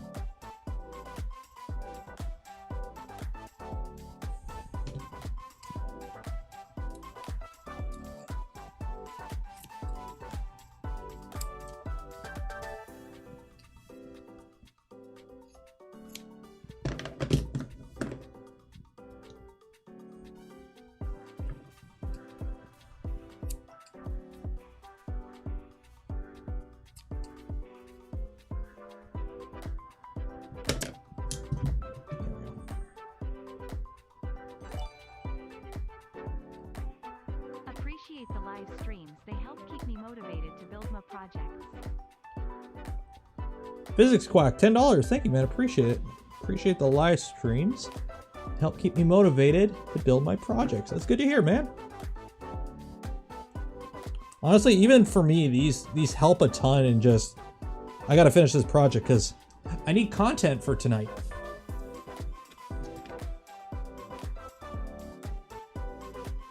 Like, considering I don't print a lot of,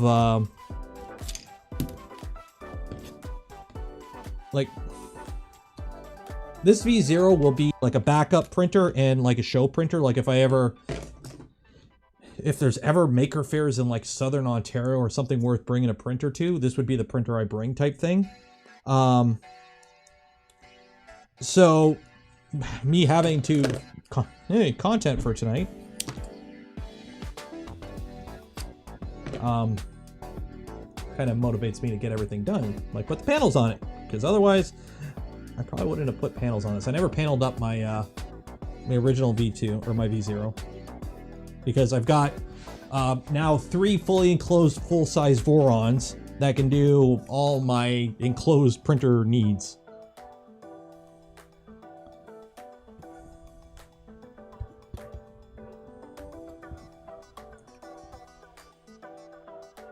So for the magnets actually go into little holes in this panel. So that means the panel should actually close a little bit more thoroughly because there's less material there. So hopefully we shall see.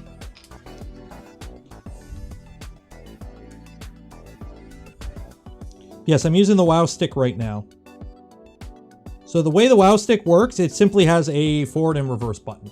Nothing fancy. You push forward to go forward, you push reverse to go reverse. The ES126 has 2 buttons that activate it, and then your hand motion determines its direction. So with the ES126, which is, I just had it.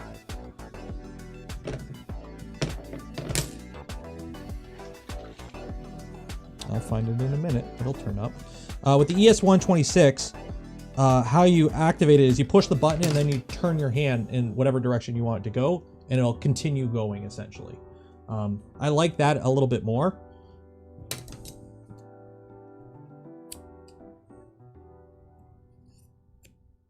Doggo ate it. Probably. He's eaten some weird things over the years.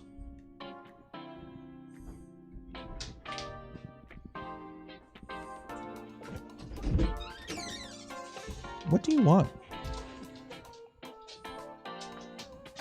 Why did... What?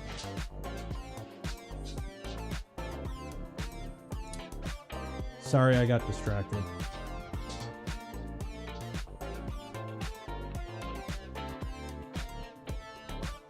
Is Calvin not going to sleep? Is that why you're down here hiding?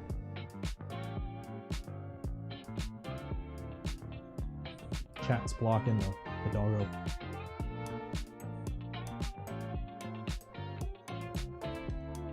Okay. I gotta work. Yeah, butt scratches. There you go. Have some more Pokemon linking to. Philip TV, 1,000 yen. Oh, Pokemon money. Got your live stream. Have some more Pokemon money. Thank you, appreciate it.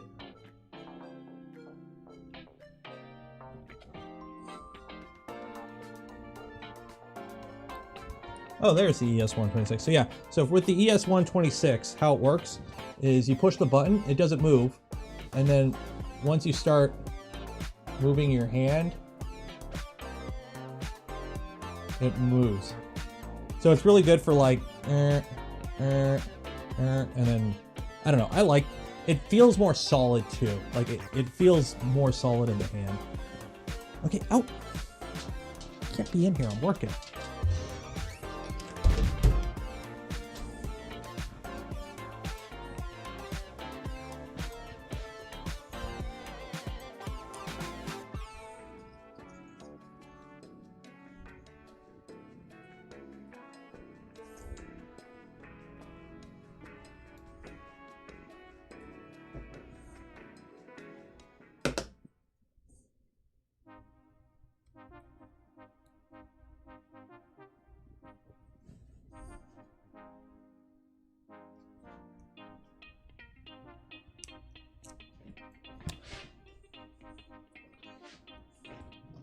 It's good to hear, Neo. That's why I do the videos. I started doing videos because it's a lot easier to just tell people on Discord, watch the video. That was back when I actually spent time in the help channels. Those that spend time in the Voron Discord help channels, you guys are saints. So that goes on there like that. Oh, perfect. And then what holds them in? It's just M340 and M325.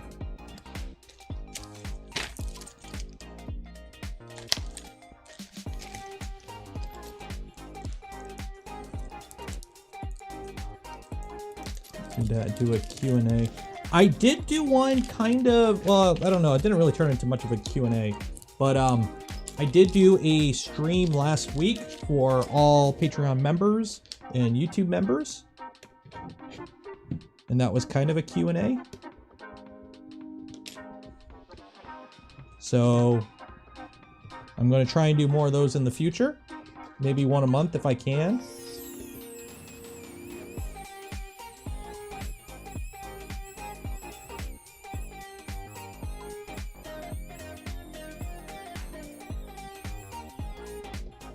But I do want to do something that wouldn't be considered proper full content for the those that help support the channel, but I don't want to actually gatekeep proper like content, so they will be public at a future date.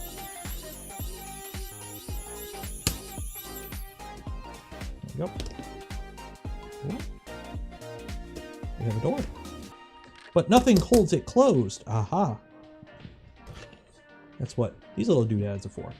So I probably should have put the door on after, because now I gotta flip it on its side. And I can just flip that up.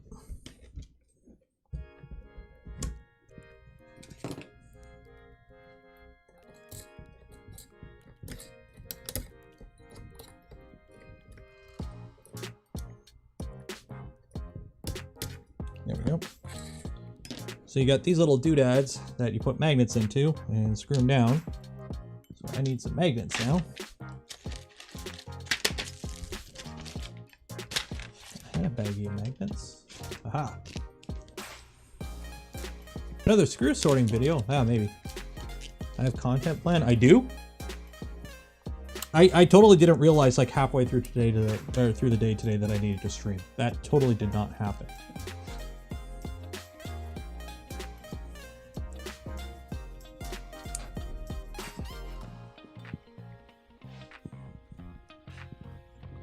Holds these at M3.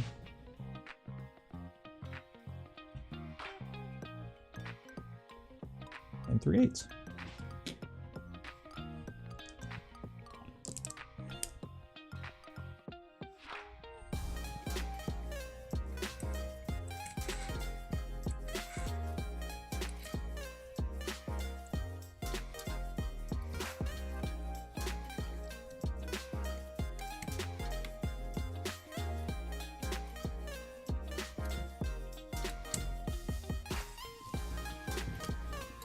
Oh, this is super annoying because I've got magnets in here. Now the nuts are jumping all over the place because they're also magnetized.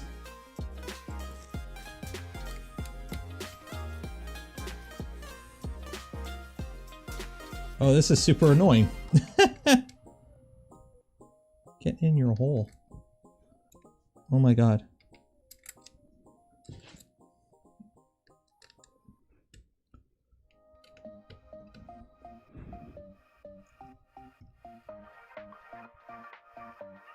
There we go. Okay, got one.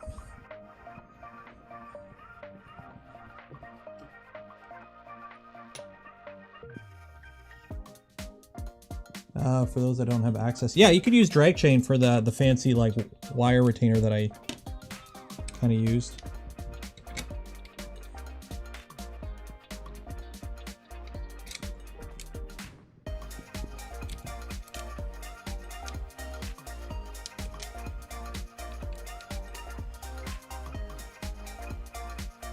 Okay, this is super annoying. The nuts that I'm using are magnetic, and I'm trying to screw something in that is also magnetic. So what's happening is, and there's magnets in the actual assembly. So what's happening is they're kind of all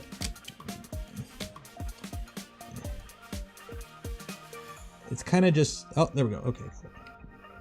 There we go. It's kind of just doing its own thing. Like, I can't put something in position because it'll just hop out of position. Okay, so those go in there like that.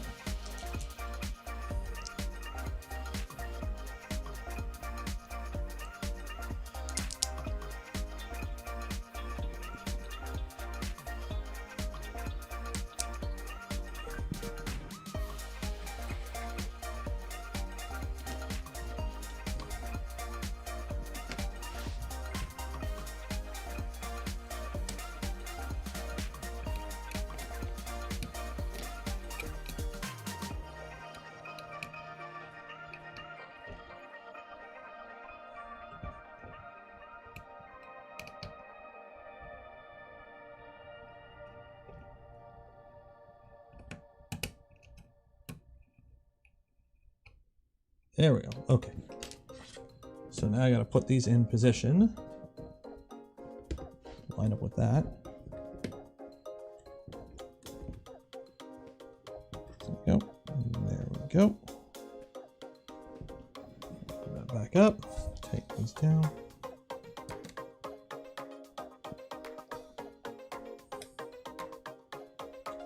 Anybody Russian cat food's there? Oh, Max is here. Hi, Max.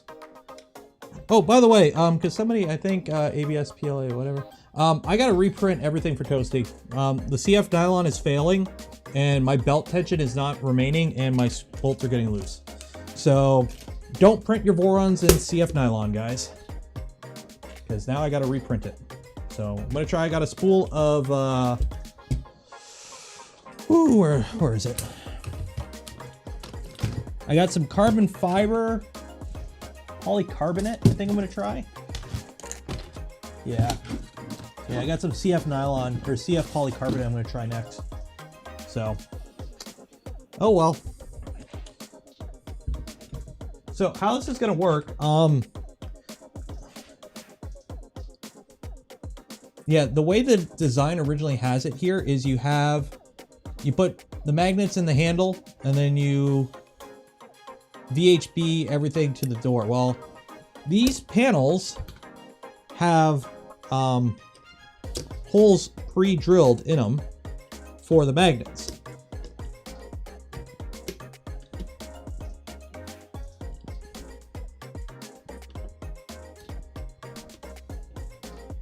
So I can just do that. So I should be able to just VHB this whole thing to that.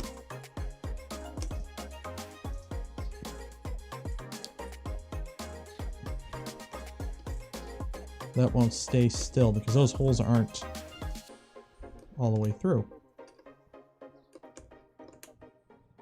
Yeah, we'll just VHP it for now and see how it holds. If it doesn't hold, I'll just epoxy them. Because I have epoxy.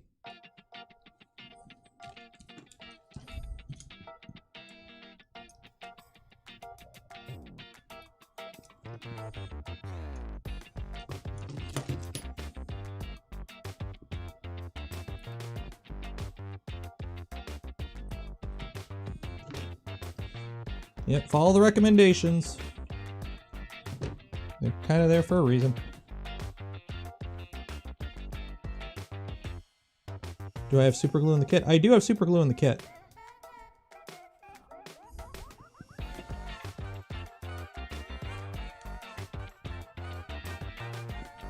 Some brands of CF nylon have bad material creep, but not all. So because of that, it's just easier to blanket recommend don't use CF nylon. Because it's just easier.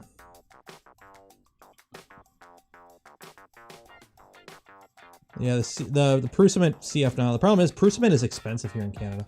I think I have two spools. I got a spool of filaments here, and then I think I have another one.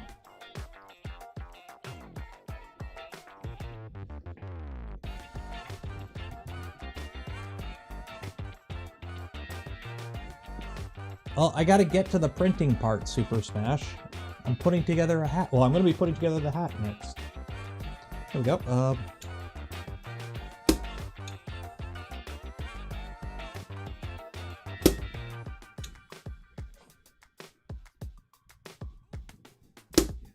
There we go. Panels are all on for the side.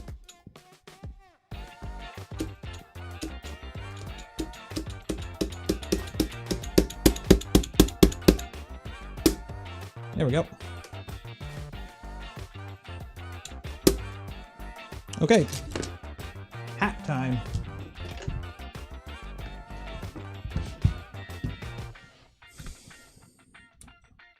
Is there, yeah, there's carbon fiber ABS.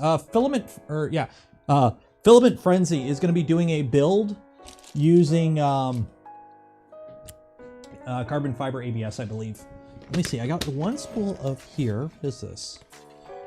That's CF nylon. CF nylon. Why do I have so much CF nylon? I only bought, oh, somebody bought one, that's right.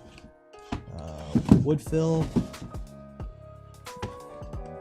Carbon fiber PETG. What the heck? Why do I have carbon fiber PETG? Why do I have PETG? Yeah, I've got some Prylene carbon fiber polycarbonate and some filaments.ca carbon fiber polycarbonate to try. And then I also have glass filled nylon and a bunch of other fancy stuff. So that will actually probably be by tomorrow, is dehydrating one of those and getting Toasty Boy to print it. So I'll just tighten up the belts and print it. So I want to at least use Toasty Boy for why I built Toasty Boy.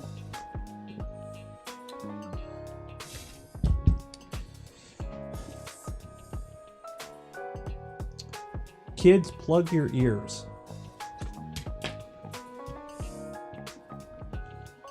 Why didn't I notice this before I put on all the panels?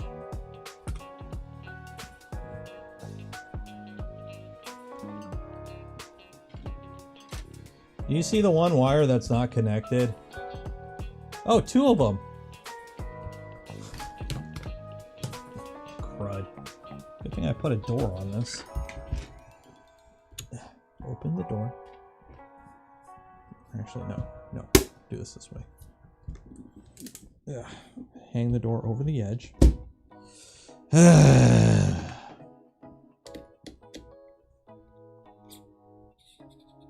Yep, reverse.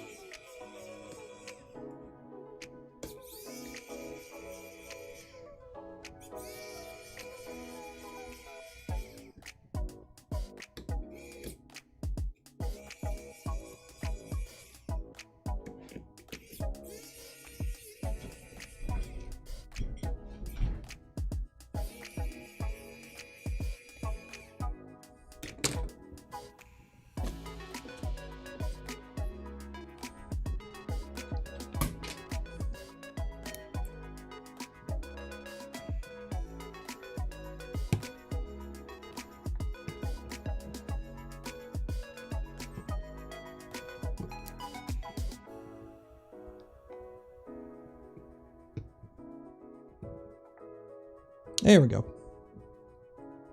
All fixed, right? All fixed, all fixed.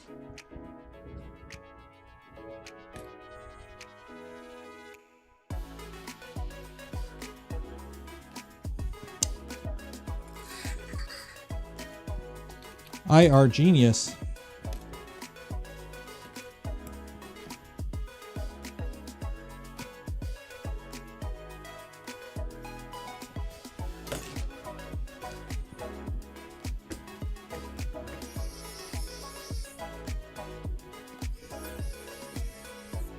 I'm hearing a ton of fireworks out there right now. That's probably why my dog's freaking out.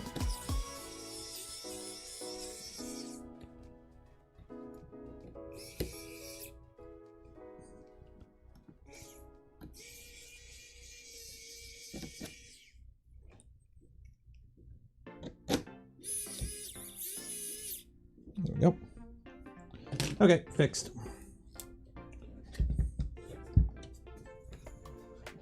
That's just Detroit, bruh.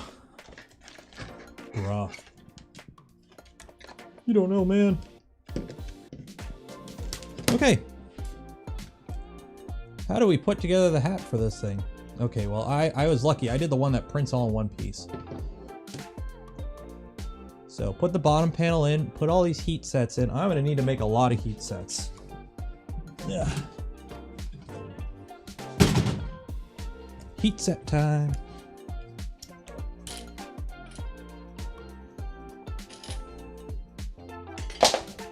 Oh man, there. I don't know if you can hear them. If the noise canceling is killing it, but jeez, that's a lot of fireworks. Can I hear all the freedom? Yeah, from Canada Day on July 1st, which was a Thursday, so everyone's like celebrating it tonight. So I gotta put, yeah, these are all heat sets, right? Yeah.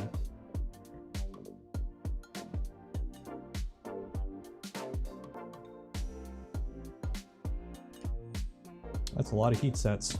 There is 1, 2, 3, 4, 5, 6, 7, 8, 9, 10, 11, 12, 13, 14, 15, 16 heat sets in this.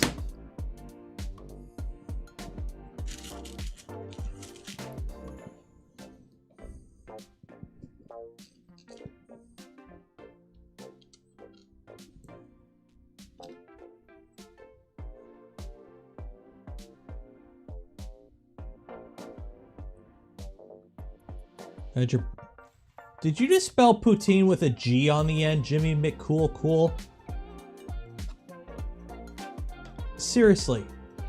You spelt poutine with a G on the end.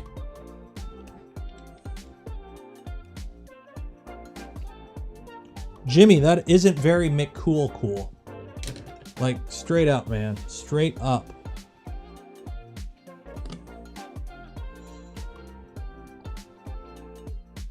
Go gargle your mouth out with some maple syrup to make up for that, because that is just, oh my god. Tabarnak.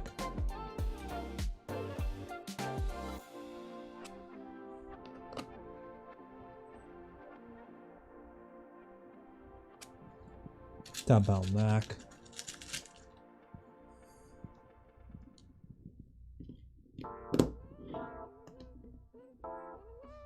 Can't blame autocorrect on a real word.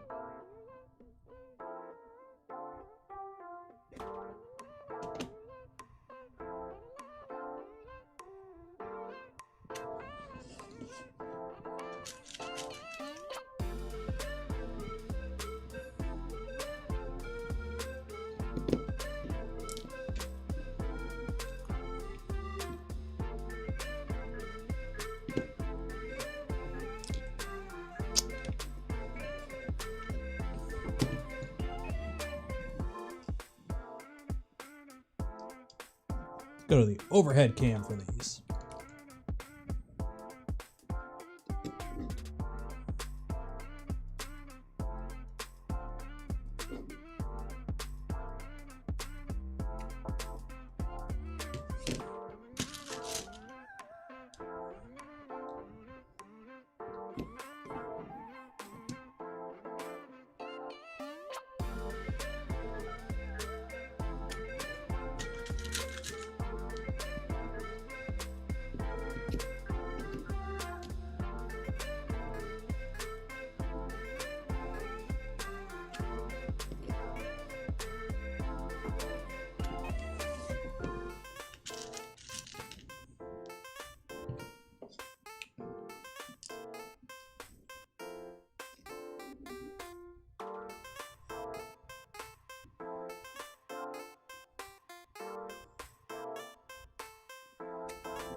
What time is it anyways? 10 o'clock? Oh my god.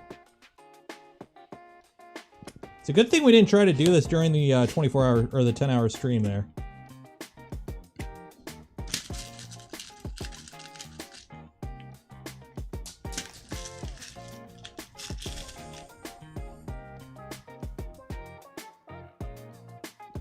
So you okay, So Buckwild, you can print PETG just fine on a Voron. Like, it prints PETG just fine, just most of us are, you know, into the proper plastics out there. But yeah, it'll print PETG just fine. Just be careful, because most of them are built with PEI flex plates, which PETG likes to stick to. But that's not, you know, the printer's fault.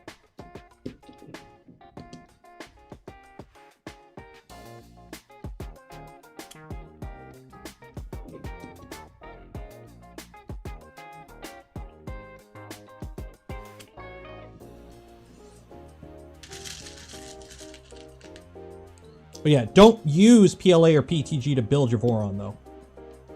Do not use either of those. They will fail. Either very quickly or not as quickly, but they will fail. I've seen, I don't even know how many times I've seen PETG or PLA parts melt on a Voron.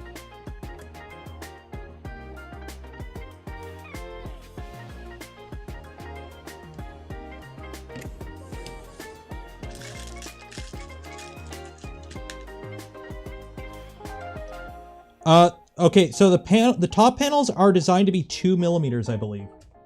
Yeah, they're 2 millimeter thick. So you have to print, I think there is STLs for 3 millimeter top hat panels.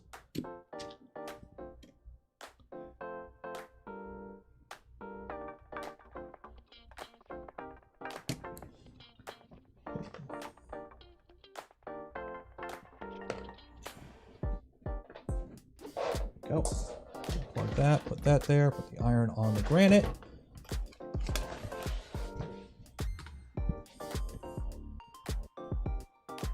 Yeah, and don't use CF nylon unless you've thoroughly tested it first, because a lot of brands have creep issues. So, polycarbonate CF is next. Now here's the funny thing though.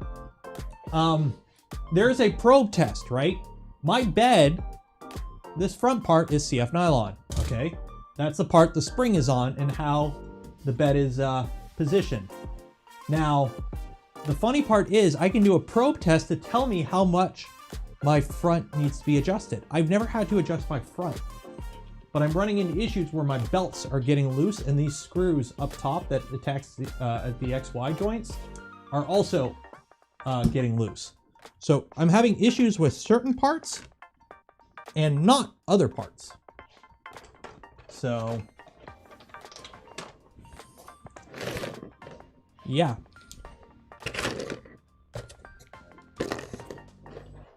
Je ne sais pas.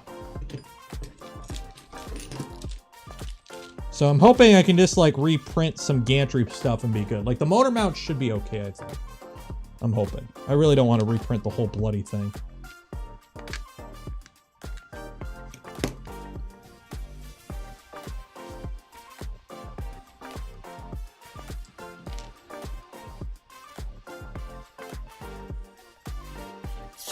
Yeah, the belt tension probably is higher. Like honestly, I think I'm honestly just gonna do the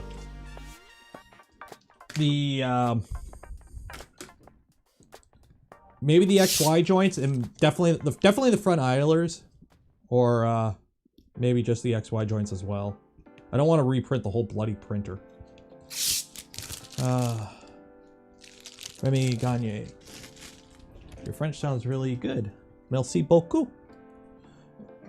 Mon français n'est pas très bien. Je peux parler juste un petit peu de français, pas beaucoup.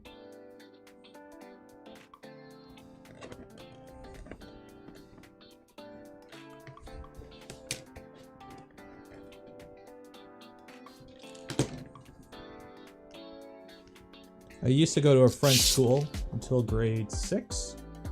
And then I moved to an English school since then, so I haven't spoken fluent French since, well,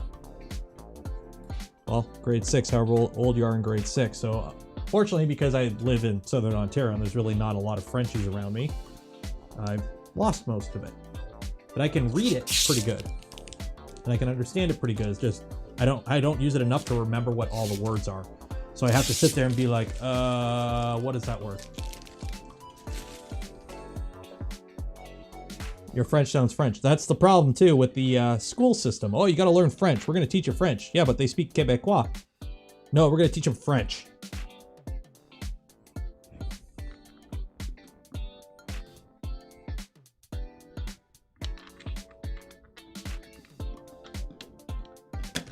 Yeah.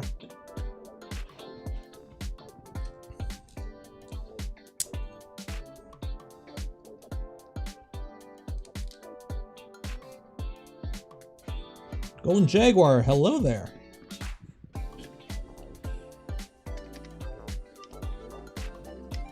Yeah.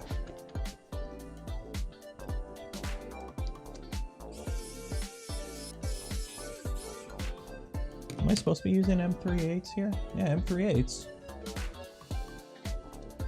Maybe I'm using this the wrong way around. Oh, wrong way around. Honestly, I should probably be wearing gloves so I'm not getting fingerprints all in here.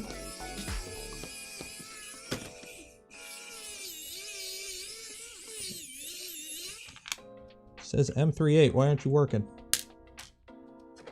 Okay, let's do one panel at a time here.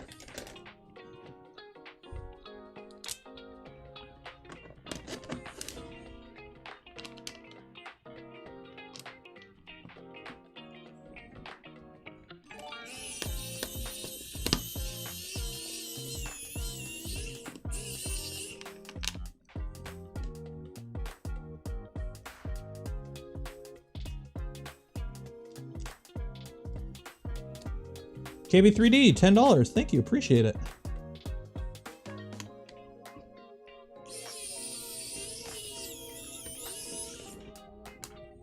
Okay, maybe I gotta use M310s. Let me try M310s.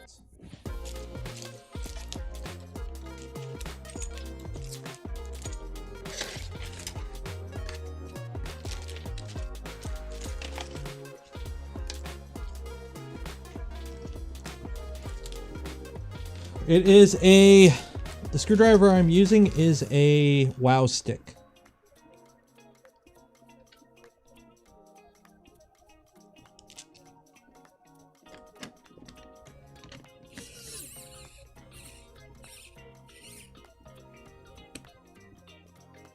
Hey, M310s it is. I don't think I have enough though.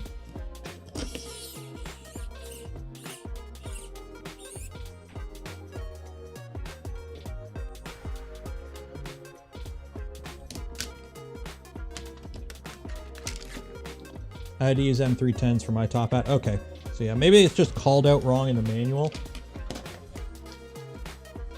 It happens, unfortunately.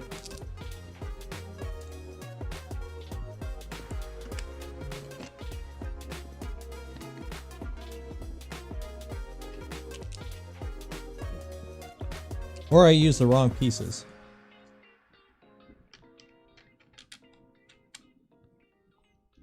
Maybe I use the wrong pieces.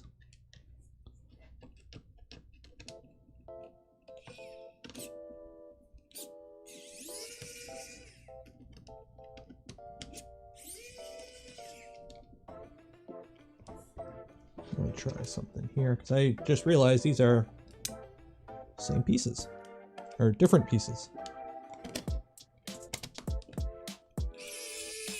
Okay, that's why. There are two different types of little corner pieces here. I did not realize that.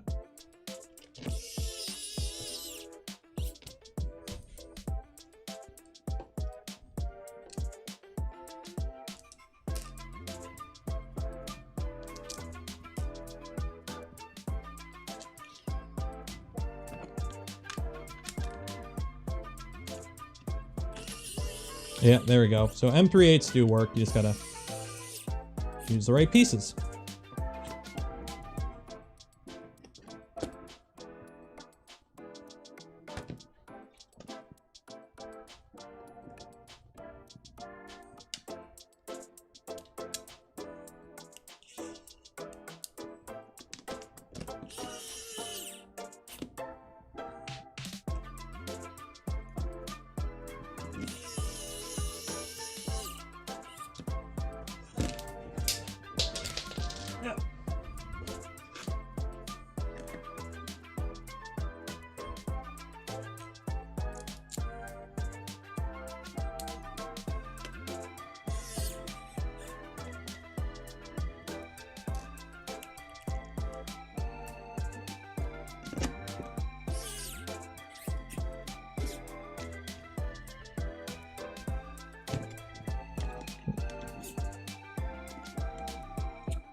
There we go.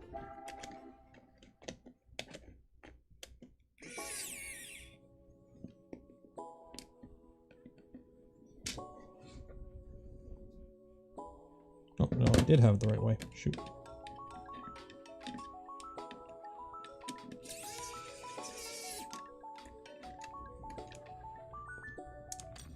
No, the top hat is different on the 0.1 to accommodate the larger tool head.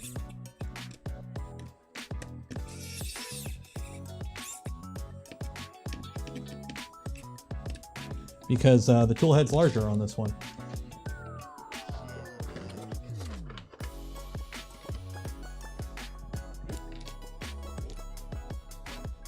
Okay, these are M312s.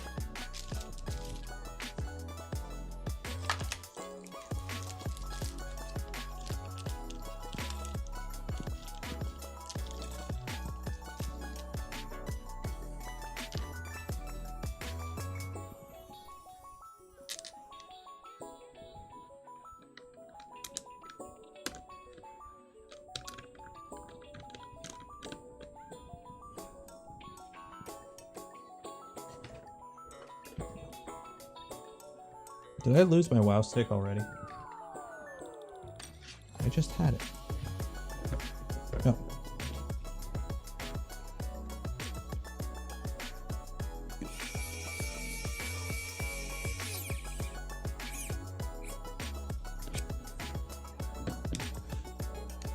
So here, let me switch over to the ES120. If I can remember where I put that.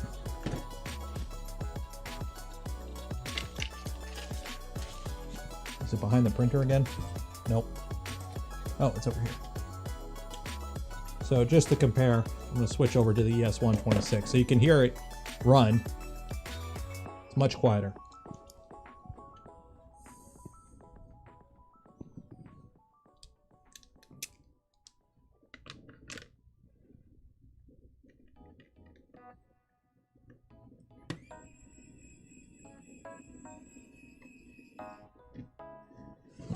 This one over here.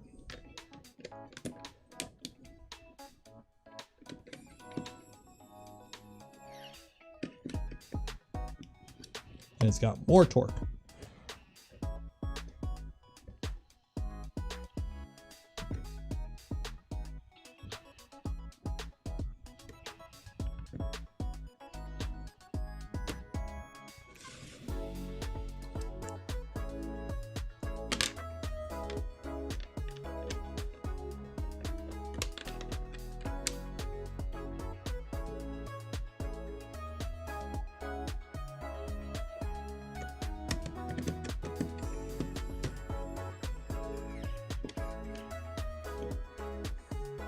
Oh, that one's backwards.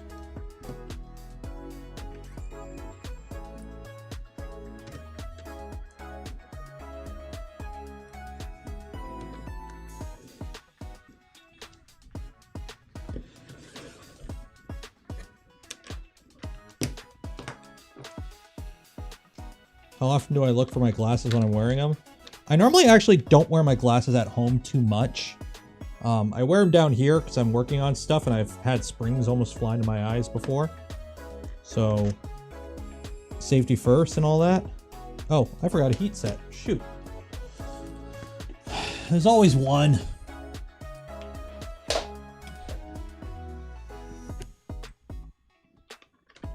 So I do wear them down here when I remember to. And when I'm out driving. Like, I'm nearsighted, so stuff far away is blurry. Yay, getting old. Yep, the good old safety squints.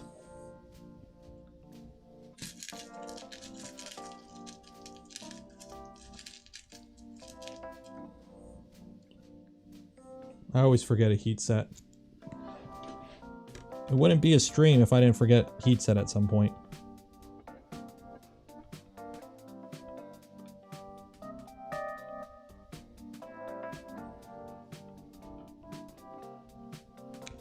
Waiting for the Amazon special iron to heat up.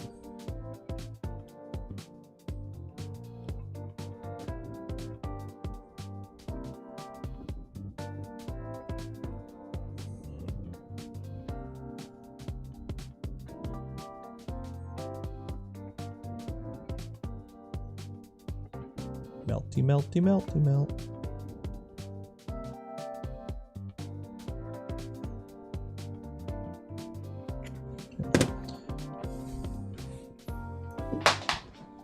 And fun fact, wait until your heat set inserts are cool before you go ahead and put screws in them. Otherwise, you'll just pull them out. I've seen people do that. And by people, I mean I've done it.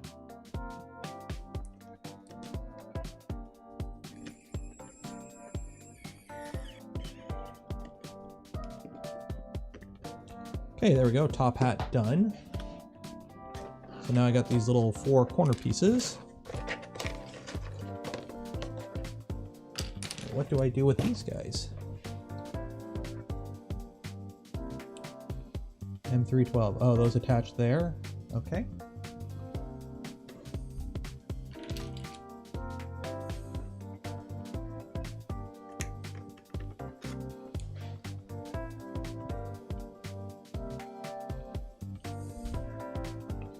So I'm assuming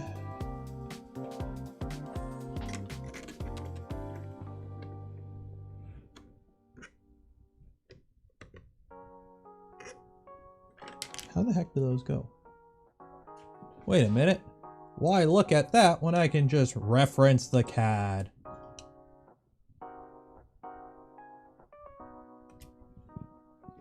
Okay, so if those goes there, then... Oh, I'm looking at it the wrong way. That's why. So that goes like that. Okay, that goes like that. That goes like that. Okay.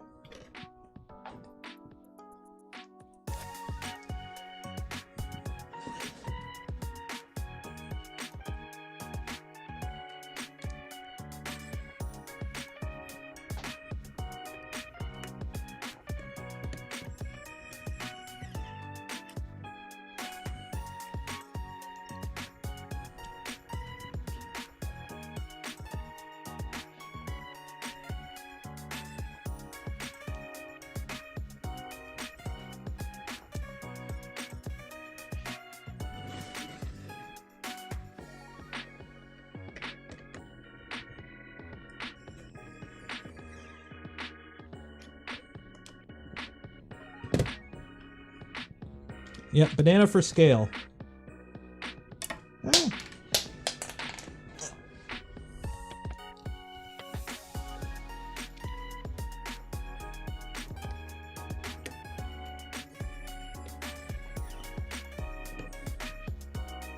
And we'll get this on, and then we'll print something.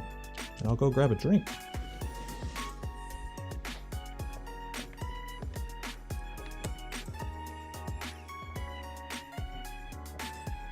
So this will be the second Voron that I have built fully to spec after Toasty Boy, in terms of like using everything in the design properly. So I think Toasty Boy is fully spec as well, other than the controller, but whatever.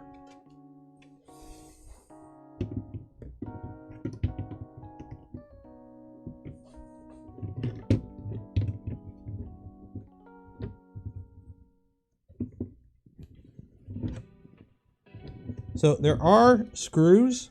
Is there a front or back to this? No. Yeah.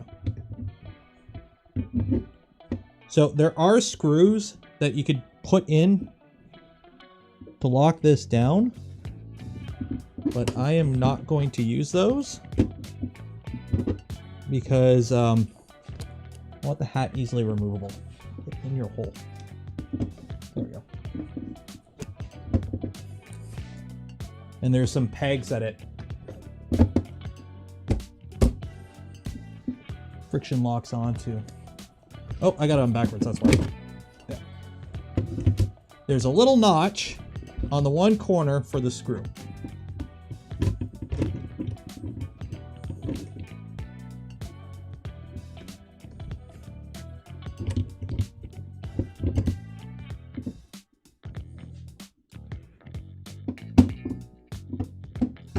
There we go. So you can screw this down, the top hat down. I am not going to right now, simply for the fact that I want to be able to take it off easily. Okay. Let's get it plugged in. Get it printing.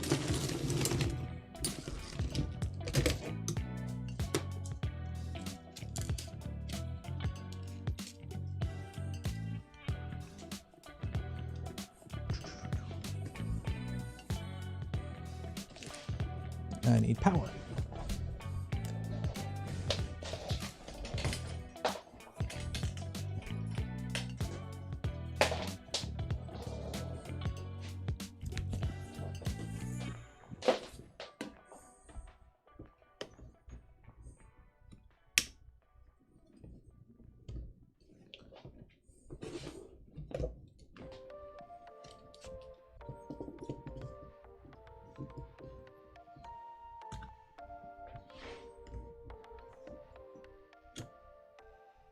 Ta-da!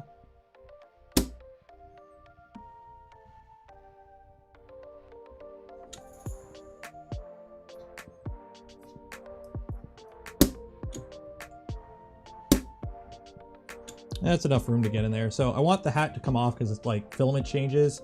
It's obviously going to be easier with that out because I got to heat this up now.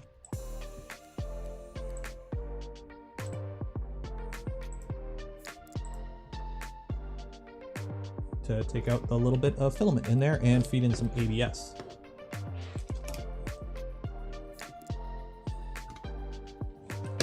Do we name it yet? Yep, it is Yukon.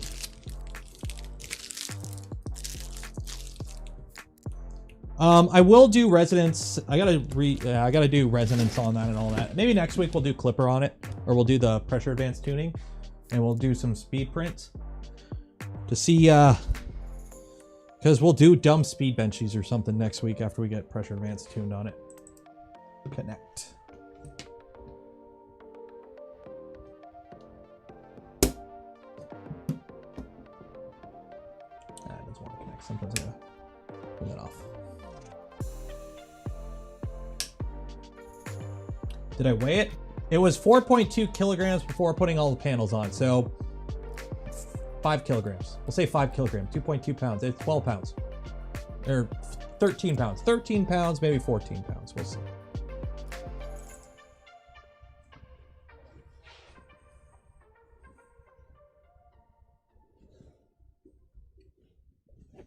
That turned out really good.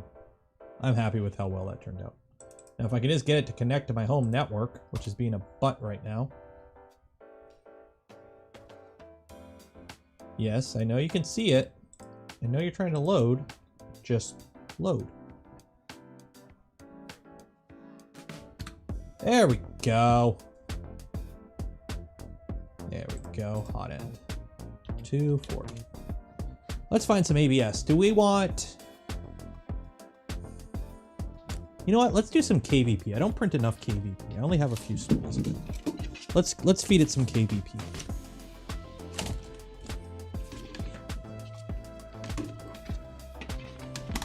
Go. Some KVP red. How did I get it yellow? Oh. This is an older one. But go to, where is it? Home. I'm trying to remember where it is. System. Config files. No, tune. Where is it? I'm trying to find it. Oh, settings. Click settings. And you can go down to primary color, select theme, and you can just pick a color. There you go.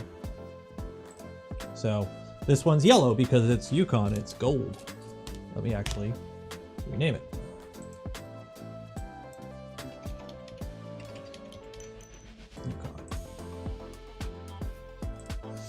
There we go.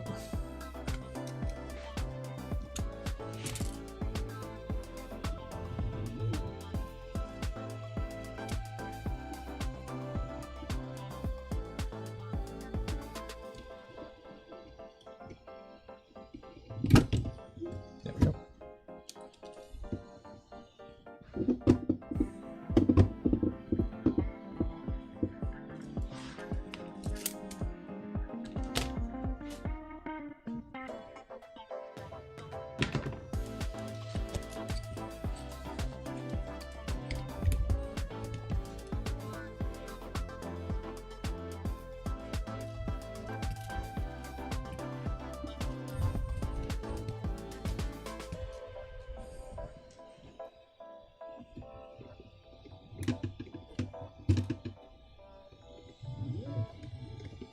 The only downside of a small enclosed printer is trying to feed filament into it is kind of a pain in the buttocks.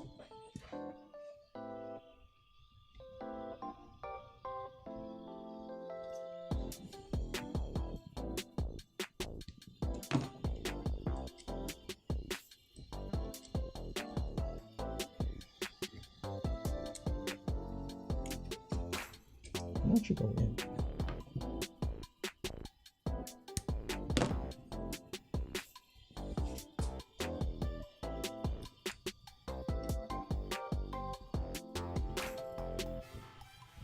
There we go.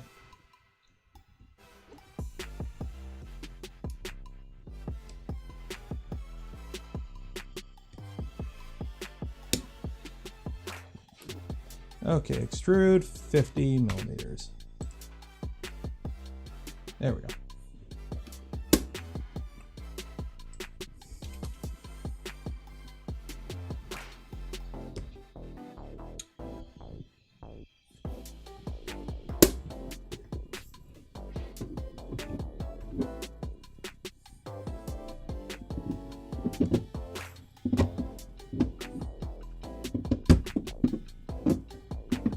There we go.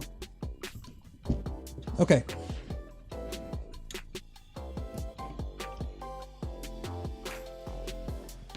Let's print something. What are we gonna print? Get the bed up. 110. Make sure it homes. Make sure all our motors are still working after rewiring it all. Yeah, we're good.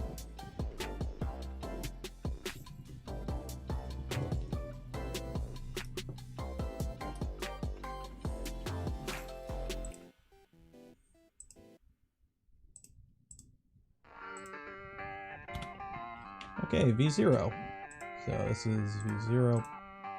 So we're gonna, of course, gonna go back to some more sane temperatures for, you know, proper plastics.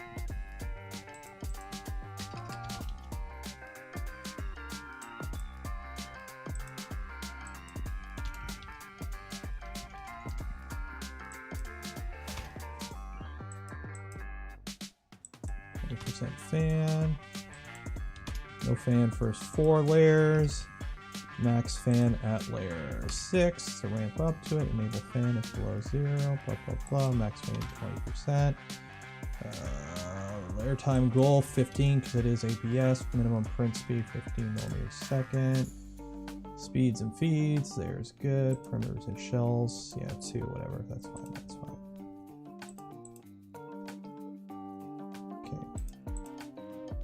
We need something to print.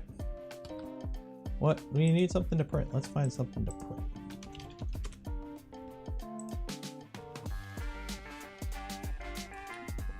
David's building his mini afterburner. Good for him.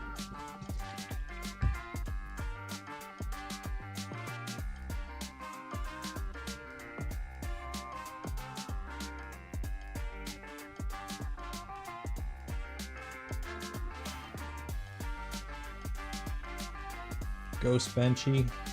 I've done the Ghost Benchy, and it takes a lot longer than you would think.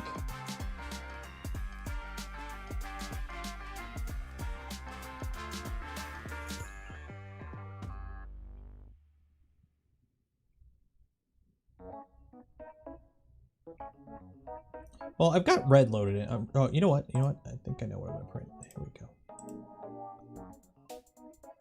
This guy. Little Charmander. And I don't think it needs support.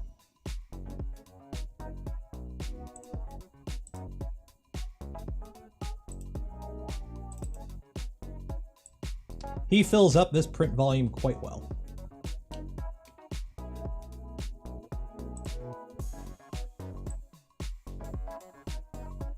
Toolpath outside the print area. What do you mean toolpath outside the print area?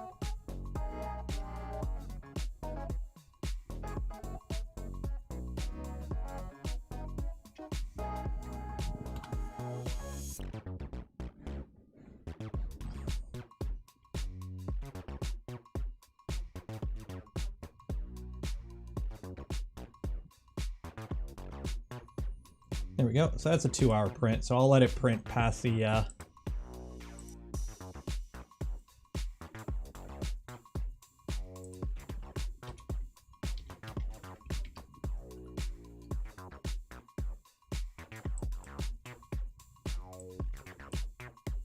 Did I set up macros in this? Oh, we gotta wait for the bed to print. Let me see what I got for macros in here.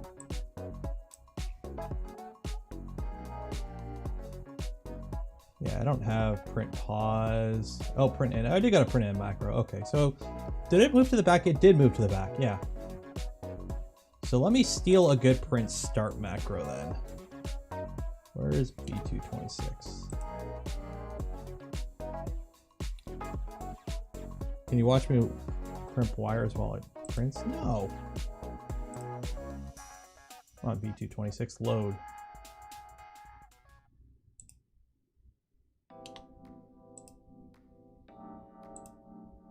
Yeah, tall boy. We'll use tall boy. Configuration.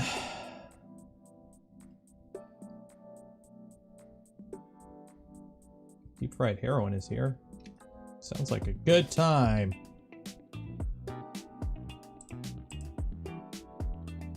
Okay, maybe not tall boy. Yeah, whatever. We'll just do G28. Screw it.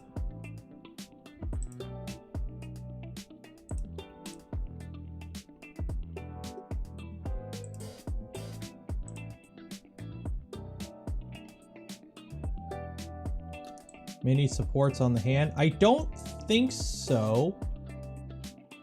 Yeah, I think we're okay. It's not calling for it. Like, it's not highlighting the area saying it needs support, so I think we should be okay. Oh yeah, you know what? There is, the flame is gonna need a little bit of support. So, paint on supports on this area. And then supports for support enforcers only. Because I think the hand should be okay. You know what? We'll put a little one there. Slice down.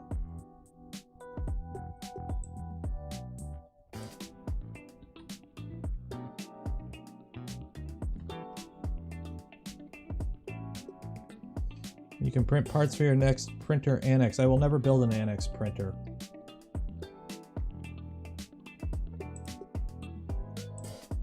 Nope, save.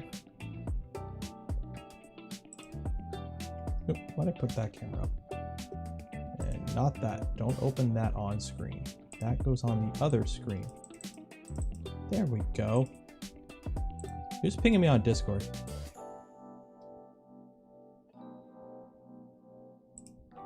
Okay.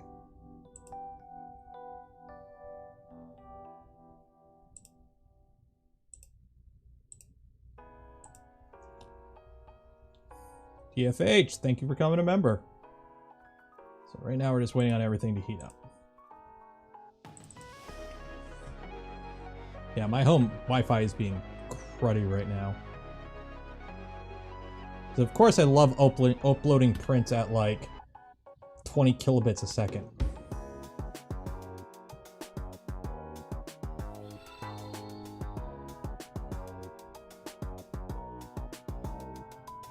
What the heck is going on with my Wi-Fi? Normally I would reboot my router right now, but I'm kind of streaming, so that would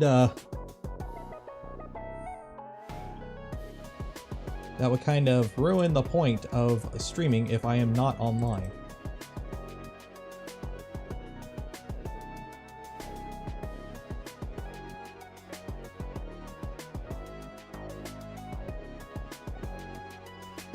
It's not even uploading. What the heck is going on?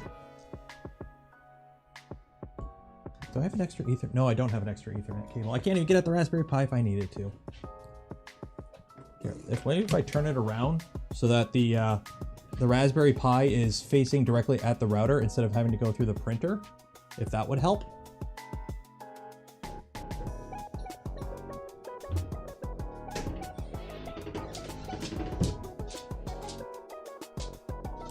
Nope, that is not helping. It does not want to load. I'm going to try rebooting the printer. Maybe that'll help.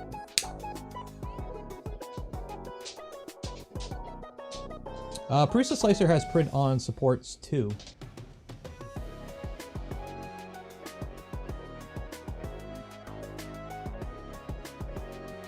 Well, here, since we're stuck waiting on technical difficulties. He's a puppy. There, I'll bribe you all with doggo. While we wait for the freaking Wi-Fi to work properly. Yeah, it's been weird all afternoon. I think my router's finally dying.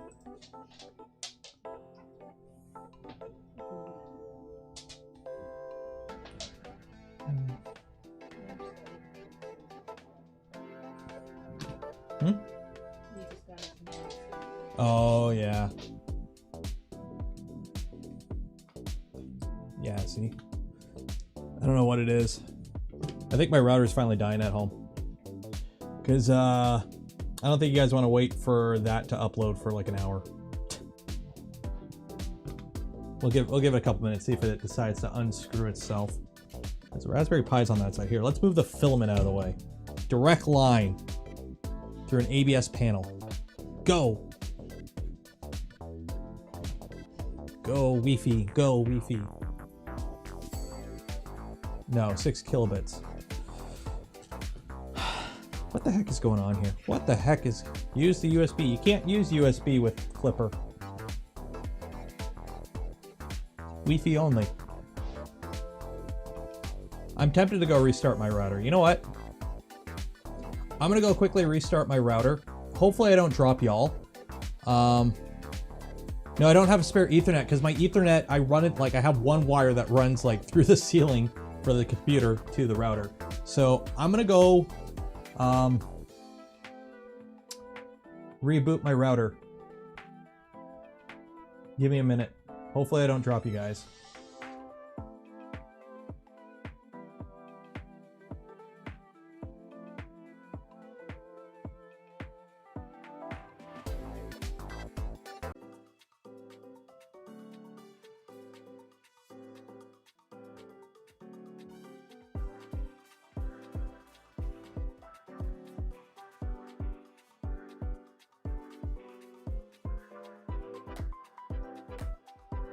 Hello? Hello? Hello?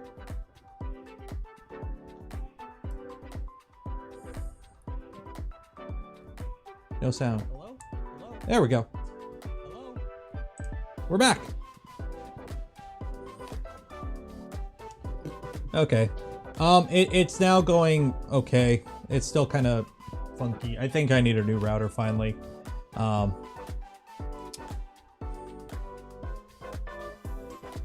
So we'll let it upload. It's going to take a couple minutes and then we'll print. We got to wait for the bed to heat up anyways because it turned off. So it is what it is. My router's, and it's the Wi-Fi. The landline's fine because I'm plugged in through Ethernet. So you might have to refresh the stream.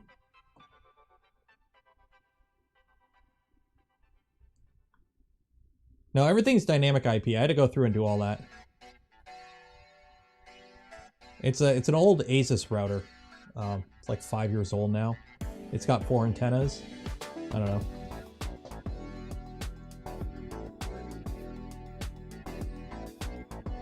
So we're just waiting for everything to heat up and then we'll get printed. I'm gonna go get a drink. Enjoy the music. I'll be back in a minute. I'm gonna turn the music up for a minute. I'm gonna go grab a drink.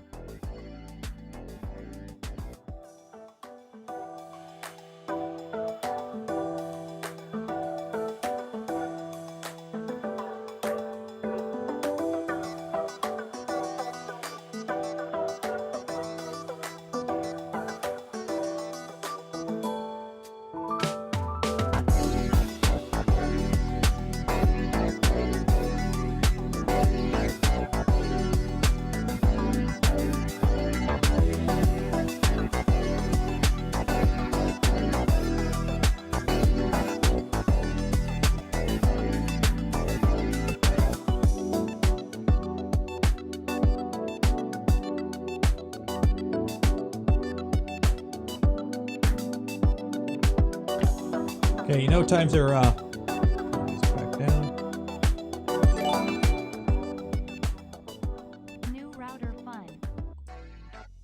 Philip, 1,000 yen for the new router. I know, I need to get one. That'll probably go this week. Ubiquity. Ubiquity's expensive though, isn't it?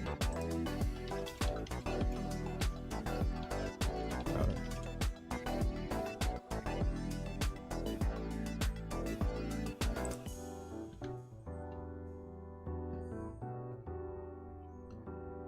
Ubiquity. Is that what I'm looking for? Just Ubiquity? Like one of the, no, that's not what I want. I need a like one of these thingies? Is this what I need?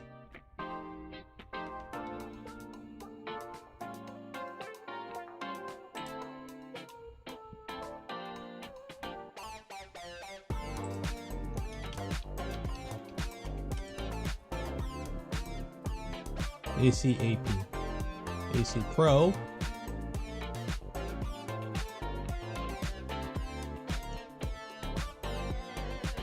Get the LR version.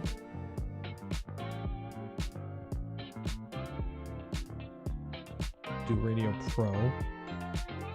Well, I don't need a mesh. Like, my house is not big, right? Like, from where I am to where the router is literally 15 feet. It's through like one wall. Like, my house is not big, and it's only like I'm in the basement and then I got the upstairs. It's a raised range, right? So like the window's right here, ground level is right here. Like this is ground level. So it's a raised range. This is ground. So this much is underground. Yeah, I'll bug you guys off after streaming the Discord. So the drink tonight, while we I think we're at 50%, 40%. We're getting there. Oh, it's up to 40 kilobits a second. We are going with Mike's Hard Lemonade White Freeze, because that's what I have in the fridge, and it's cold. Round ones are access points. Okay. Mitralock router. Oh. Oh, that's gonna be super annoying because I'm gonna boot it up for the first time, and all my printers are gonna have to be reconfigured for new Wi-Fi points. Oh, that's gonna be annoying. Wait, I can just use the same SSID and same password, and they should all jump over, I think. So it's just drywall. It's a basement. It's 2x4s and drywall down here. Cables. I like cables. I have. You know what? I need to put a router in this room because I have an Ethernet cable come in and plug directly into the computer. I need just a switch so that I can run other Ethernet. Because technically, I should have all these computers on, but usually my Wi-Fi is fine. So. Same SSID and password and it'll all just pop over. Yeah. Making you thirsty, get a drink. 50% uploaded. Yay. So, I don't know. We got like 5 minutes to kill. What are you guys up to? What do you want to talk about? Anything you want me to look at? We already laughed at the lulz bot. God, that thing is so embarrassing. For those unaware, lulzbot is not lulzbot. Lulzbot, the old lulzbot, the big open source company, they no longer exist. They got bought out by, like, they went under because they were selling well, not overpriced. They were selling printers that couldn't compete with the price of import printers. It's just how it is, unfortunately. And they got bought out by another company that's using the lulzbot name, but they're not really the old lulzbot. So lulzbot is dead. Long live lulzbot. I don't know. I don't think it's gonna last. I don't think that printer is gonna sell. Unfortunately, it's just too expensive. And then Prusa XL when? I honestly wish I was on, like, I wish I had enough clout for Creality to send me that, because I would legit have fun with that printer, because we would make it work. Same with that Sculpto thing that Joel has.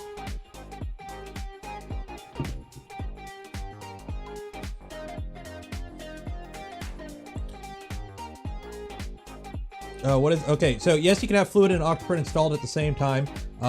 There's like ways of doing it to switch behind, or you can just have two separate SD cards and swap them. This is a Logitech C920, and this camera right here that you're looking at is a Sony A5100. Yes, this has a serial number. It's, I don't know what the serial number is. Let me go on Reddit and check.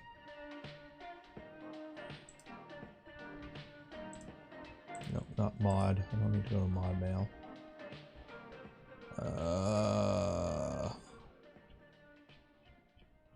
geez. It's surprising how far I have to scroll down to find my cereal that I posted last week. Jesus Christ, that's long. Okay, there we go. I am cereal. Here's my cereal request. And of course, I posted the whole 10-hour live stream as my cereal request because ballin'. It is V0.539. Jeez. 539 V0s in a little over a year. For the record, I have V226 and V2.579, and we're now at V2. And I built Tallboy last summer. It was 579. Now we're at like almost, I think, 1500. Have I printed any 2-color prints on the switchboard? I've done a few, but I don't really do a lot of multicolor. I just don't. But I do use it for that. Which 40k army did I play? I played Imperial Guard. I played a lot of armor heavy Imperial Guard, so a lot of tanks and artillery. But I don't have any of it anymore, unfortunately. What printer should I build next after a V2? I would go Switchwire or a V1. Or a V0, sorry.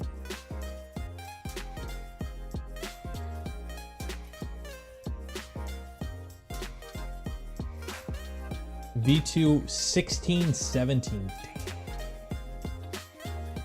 Damn, son.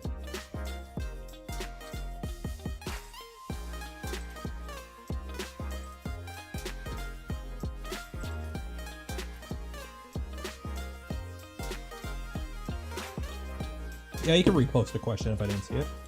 I try to answer and catch as many as I can, but obviously, like, if chat scrolls and I missed it, I missed it. But I do try to answer as many questions as I can during the stream.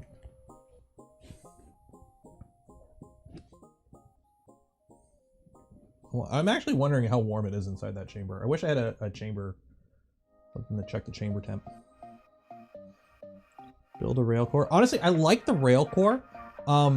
If I was honestly, I wouldn't build a rail core. I like it because I've built plenty of Core XYs. That's the problem. Like, rail core to me is just another Core XY. Yeah, you got the 3-point bed. The next V1 revision will have that too. It's starting to become more common.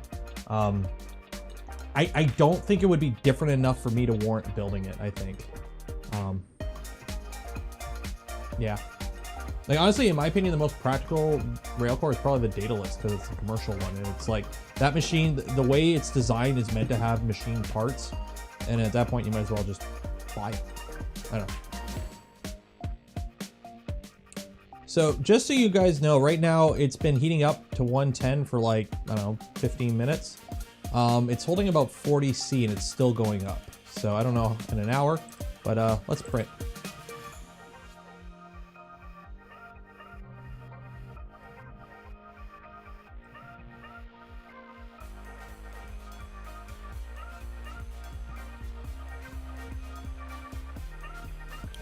Am I going to install the LCD? So, the kit did not come with this. The kit did not come with this, but LBO sent it to me separately. I've got the little mini, what is it, the micro display? Timit on the Discord designed it. Yes, the files for this is open source. LDO makes and sells them though, but you can build them yourself too if you really wanted to. But I will be using this, but not on my Zero. I think I'm going to actually install this on Toasty here eventually. And then also, because people keep bugging me to try it out, I have a Big Tree Tech 50, which is a touchscreen, and it's the ribbon cable one. So I think I'm going to use this one for Clipper screen. So I'm going to put Clipper screen on maybe Tallboy? I don't know. Or at least try it. Because this I'm going to use as a video on how to have multiple MCUs with Clipper. Oh yeah. And also, in the coming future, I'm going to be giving away octopuses because I got a bunch of them.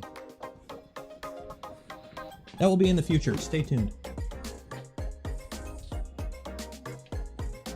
I got to figure something out with those. Where's the V0 mod for 22? You're looking up the Tiny M. I don't know if there's a 0.1 revision for it. Internationally, I don't know because I have them, so I got to figure out shipping, and I'm in Canada, so. Yeah, I don't know what Big Tree Tech was thinking with that. Because they emailed me saying, hey, do you want to do a giveaway with it? I'm like, yeah, sure, I love giveaways. And then they sent them to me. So I got to figure out what to do with them. Because I live in Canada and shipping sucks up here. So.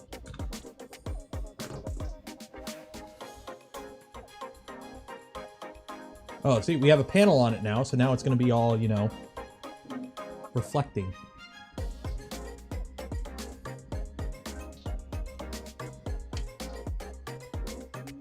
I think you can use clipper screen on the Big Tree Tech touchscreens. Did I get any kickback from vendor? No, there's... So, this came up on Twitter the other day. There are companies like Physek that make like the Voron, or not the Voron, but they make this spider board and it has like the Voron X Physek or whatever. No company pays anything to the Voron team to do anything Voron related. The closest thing to a kickback that anyone on the Voron team gets is that we get sent pre-production stuff for testing or production samples for testing. So like Physek sent some pre-production boards to some of the guys on the team who have PCB experience to look over the boards. And then they sent a few boards to the team as kind of like, here you guys go, take them. But like the Fatus Dragon Voron edition, nobody on the Voron team's getting any money for that. That is all on them. They sent us, they asked for permission and they sent the design and asked which, like, I think they asked which version of the design we liked the most. And they're sending a few to the dev team to like, here you go, but no money is going anywhere. Like nobody pays Voron for anything. The only income Voron design as a whole team makes is from affiliate links that are optional in the sourcing guide. I don't even think half of them work anymore because Amazon killed them all and we don't bother with them. And the donate button. So optional affiliate links and the donate button. That's all that Voron makes at all. Now this stream and this, what I'm doing now, this is, you know, I am earning money from this. You know, you guys give me money on stream, membership and all that. This is completely separate though. This is entirely my own thing and has nothing to do with Voron, although I happen to build a lot of Vorons.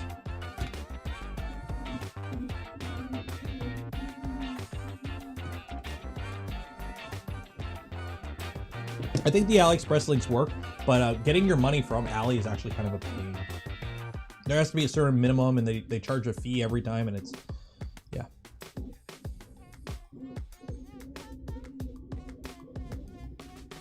Yeah, and pretty much any money that gets brought in by the development fund gets used to pay stuff. Usually it's shipping, like Max will, like I remember when we were doing the original V0 development, to get the MGM 7s, he just used the dev fund to pay for like the MGM 7s for the original V0 and like faster shipping and stuff like that so we can work on stuff quicker.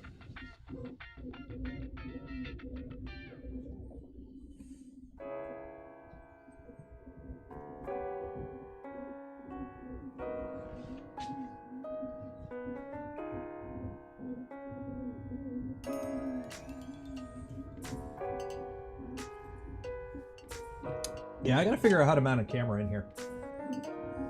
That's gonna be fun.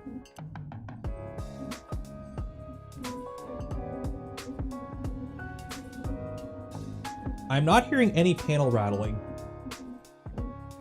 which I'm happy for. I'm happy I'm not hearing any panel rattling.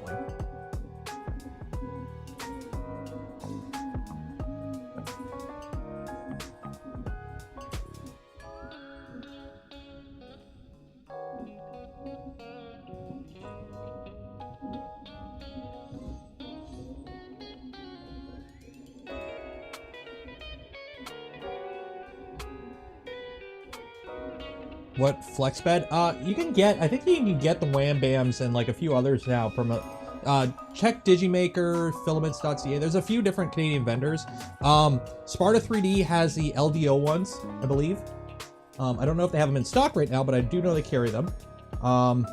Right now, this is an LDO flex plate. I run a lot of energetic, and then Toasty is running one from Fermio Labs that has a little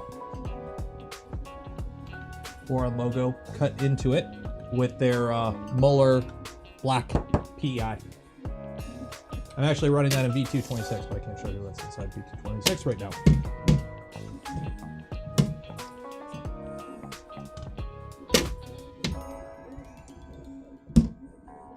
I can't believe I got to reprint that whole thing. That's gonna suck.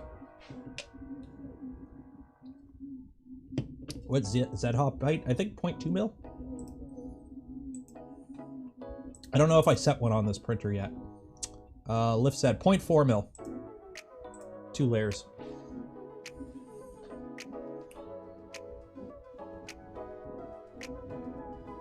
The Voron CNC. The Voron CNC it's not a rush project. That is, I'm not even going to put a timetable on it. Am I even printing infill in here? Do I have infill on? 5% infill. There's really not a lot of infill in this guy. Oh, jeez. Oh, well. Here, let me put this on something so you can at least see.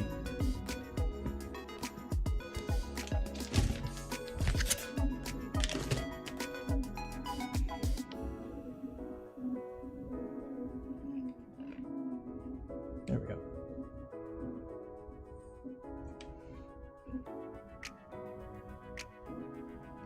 I'm trying to find a spot where there's no reflections.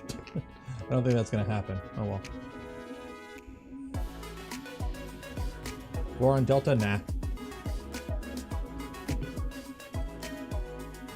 What's a speedy boy? The Physx spring beds before? I have not. I'm not sure what that is.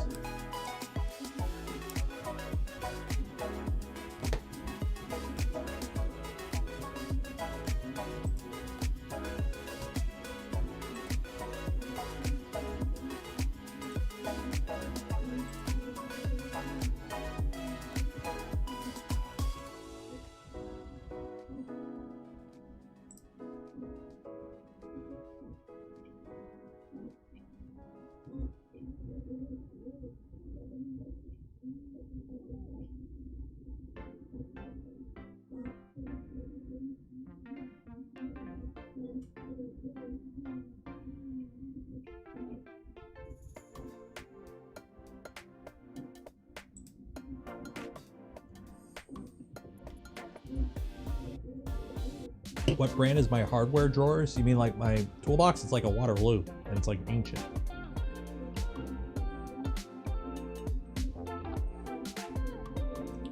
Printer purely. Well, here's the thing. Speed benchies are dumb and pointless, but that's a good thing because it drives development in other things. So people have put a lot of time into doing speed benchies, which are, I've done them. I'll fully admit they're dumb as hell. They serve absolutely no practical purpose. They're the equivalent of overclocking your PC with liquid nitrogen. Yes, it makes really cool numbers and it makes a good YouTube video, but you're not playing Minecraft like that, right? You're not going for a pizza run in a Ferrari, okay? It's not reasonable, okay? However, it's a lot like F1. Where in F1, they do a lot of things, and there's a lot of restrictions in place to make you get creative in like certain engine sizes and getting the most performance out of a certain size engine that feeds back to production cars in terms of efficiencies and whatnot. So you can learn a lot of things from a speed benchy, but the speed benchy itself is dumb. You can only print certain plastics so fast, okay? You can only basically take something that's solid, melt it, and re-solidify it and get a desired shape to a certain point. That's why whenever you see like people with these really fast printers with like O drives and Mosquito Magnum Darn Pluses, and they're either printing something really fast and really small like a benchy, or they're printing a pretty generic large object, right? That's not too complicated. That's because people aren't really doing full plates of parts at those speeds because the prints usually don't turn out good. It's not worth it. So, yeah. So I don't need a machine built for speed because all my machines, every one of these machines can run faster than the hot end that I have installed in it is. So I'm just waiting for somebody to strap like a V6 on an actual proper CNC machine or pick and place machine and just, yeah, do the motions quick. A Jubilee. That is, I've looked at it in the past.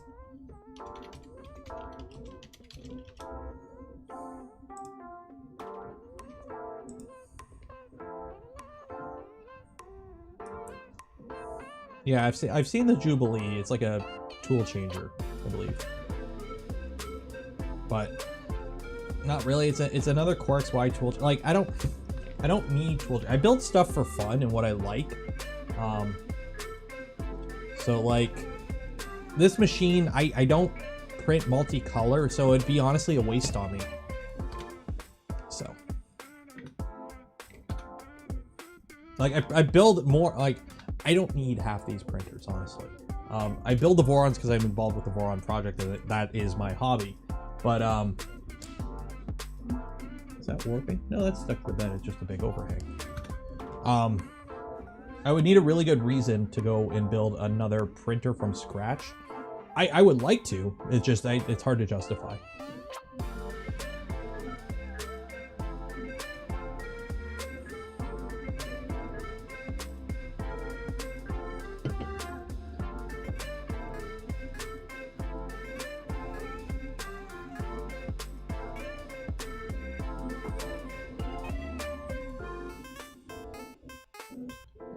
IDEX Core YZ.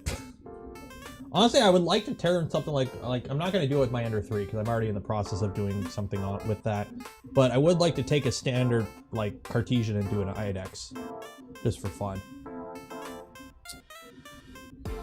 Big Tree Tech Smart Filament Sensor. I have printed 100 plus spools of filament. I have 9 FDM 3D printers. I've never used a filament runout sensor ever. And I think I've only ever run out of filament during a print once. Because what you do, here's the trick. Okay? Here's the trick. You get your spool of filament. You take it out of the bag. You turn your scale on. You put it on your scale. And it's a kilogram of filament. Well, it reads, 1.28 kilograms. So you write on there 0.28 kilograms or 28 grams. So that's your tare weight. And then you have a kilogram of filament because you weigh this, take off your tare weight. That's how much filament's on there. And then before you go to print something, you look at right here where I am. Oops, no, that's not me. What did I just move? Where's me? There I am. So see right there where it says use filament in grams. You look at that and you know, oh, I need 118 grams of filament to print this. This spool's kind of low. Do some math. Oh, it only has 100 grams. Well, I'm not going to risk that. Just do that. That's what I've always done. And I've never run into issues. Oh, I print unattended all the time. These printers all have Wi-Fi, and my computer room's right above this room. I start prints all the time before going to work or before going to bed, and my printers run unattended. I know what they have loaded in them. So. And if you're like me, you get to the point where you have a bunch of partial spools. Like, okay, I put these aside. My room, but luckily this room is relatively dry and I can just leave all my filament out. I don't have to worry about moisture on most of this stuff. like the ABSs and PLAs and whatnot. Those I'll use for, oh crud, I need to print a few clips or something and just use that until it's killed off. Or I'll sit there and feed it in, and then when I know it's about to run out, I'll run downstairs. But I don't run out of filament because I plan ahead. Or at least try to. That is going to put a seam right in the front. Dang it. I have a seam right in the front.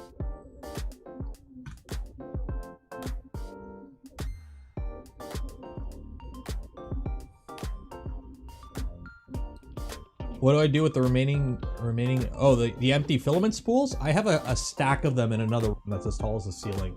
Normally I just throw them out.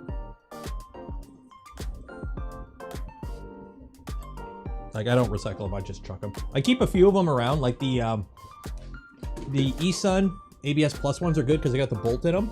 So what you can do is you can use them for coils. Like this one's a coil from KVP. So, like I wrote on it, KVP. So I keep a few of those around, but normally I just chuck them. I don't save them for anything. Small amounts, I use them, I just keep them around until I need to print something small and I'll chuck it on and just run off something small. Or if they get to the point where it's like I can see the bottom of the spool, I'll just throw it out.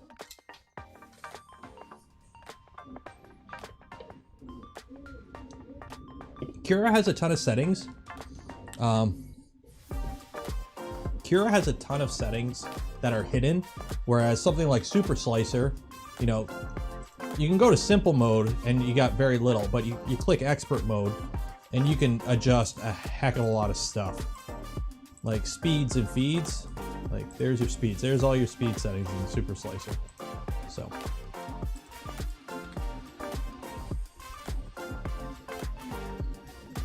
Roger, different printers for different goals with different design goals.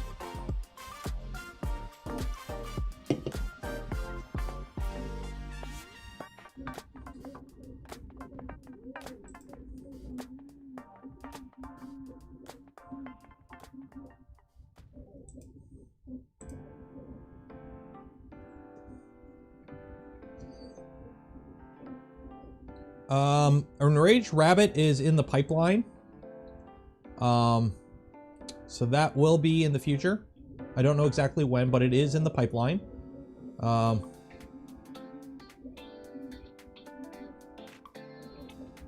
And I've done a few. I've done like the belted Z mod on my first V0, and I do the odd one.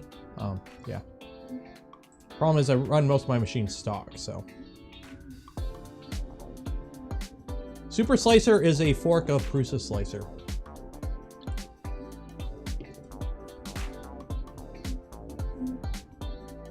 It does a bunch of stuff better, in my opinion. I like recently switched from Cura to Prusa Slicer, and then even more recently gone to Super Slicer, and I'm not going back. Prusa Slicer has a lot of weird quirks, like making layers thicker than what you tell it to on like overhangs and bridges and stuff like that can mess up a lot of like stuff that's designed dimensional critically. Like all Voron parts are designed with a 0.4mm nozzle and 0.2 layer height in mind. And if you go outside of that, it's gonna lead to some funky stuff on some of the parts.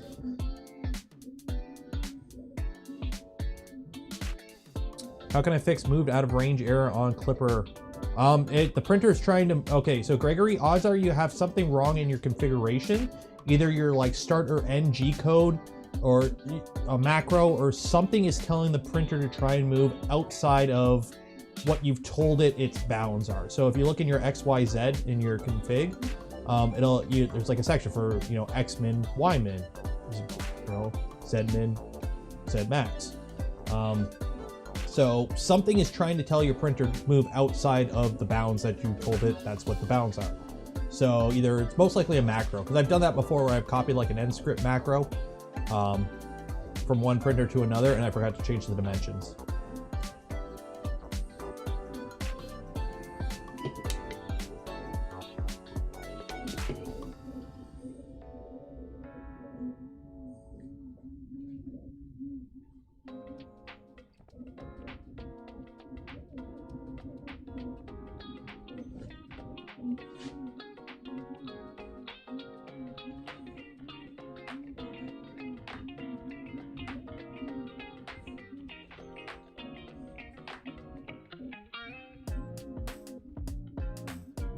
Yeah, Super Slicer is Prusa Slicer with the training wheels taken off.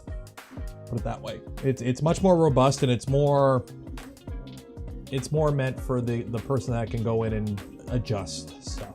But there's some really good default profiles still. I like it has a better way of slicing too, with like it's a bit smarter, I think. It doesn't handhold as much and it doesn't assume as much like Prusa Slicer does.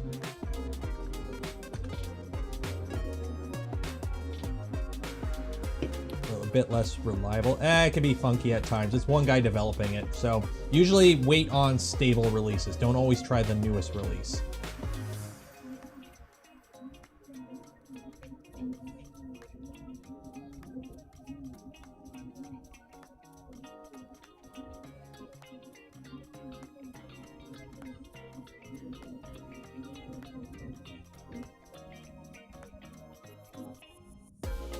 So while this is printing, why not check out that awesome model I printed earlier in the description below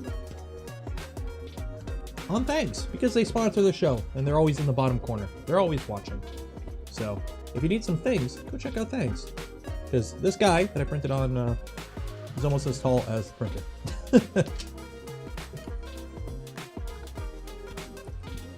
There you go. Sponsor spot. He's watching. Watching you print. There you go.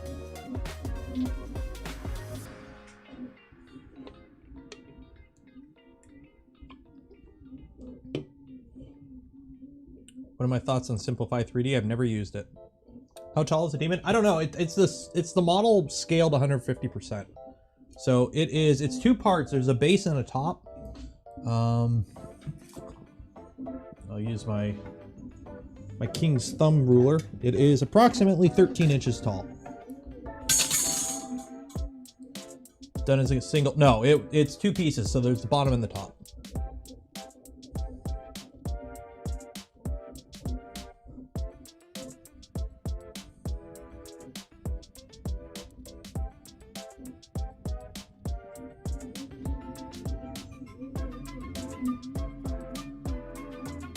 I wish I had something in there to measure chamber temps. Oh well.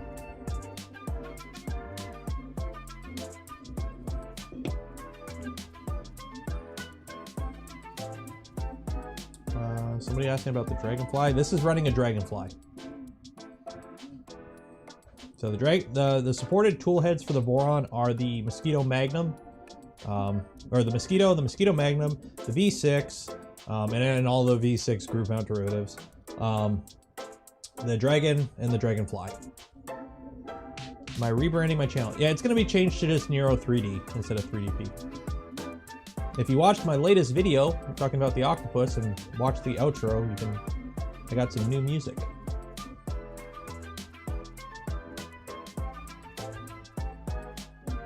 Simplify 3D. Yeah, I honestly, like, I started off with Cura. I used Cura for the longest time, and then I switched to Prusa Slicer, now Super Slicer. So, and then I use Cheeto Box for my Anycubic when I use it.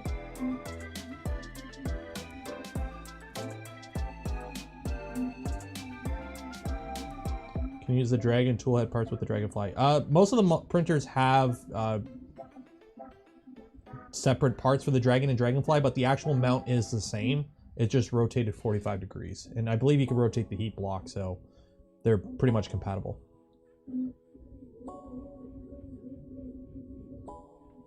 The one support is starting to warp, but I'm hoping I get to the point where I use the support before it's a problem.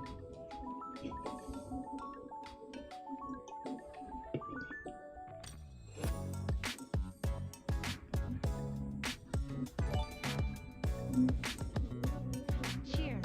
Thank you for the content. You make weekends special. Stu, $5. Thank you, man. Appreciate it. Aw, thanks. You watching the stream makes it special. What time are we at anyway? So 11:30. Oh, jeez. Is this with stealth chop or spread cycle? I don't know. Let's check. Printer config. Stealth chop spread. It's on stealth chop. Yeah, it's running, because, no, wait, no. Because it has to hit 500 before it goes to stealth chop, right? So it's on, no, wait. It turns off stealth chop at 500, right? So yeah, it's on stealth chop. There you go. There you go, there's the requested speeds. You can tell when it does the travel because it does 300.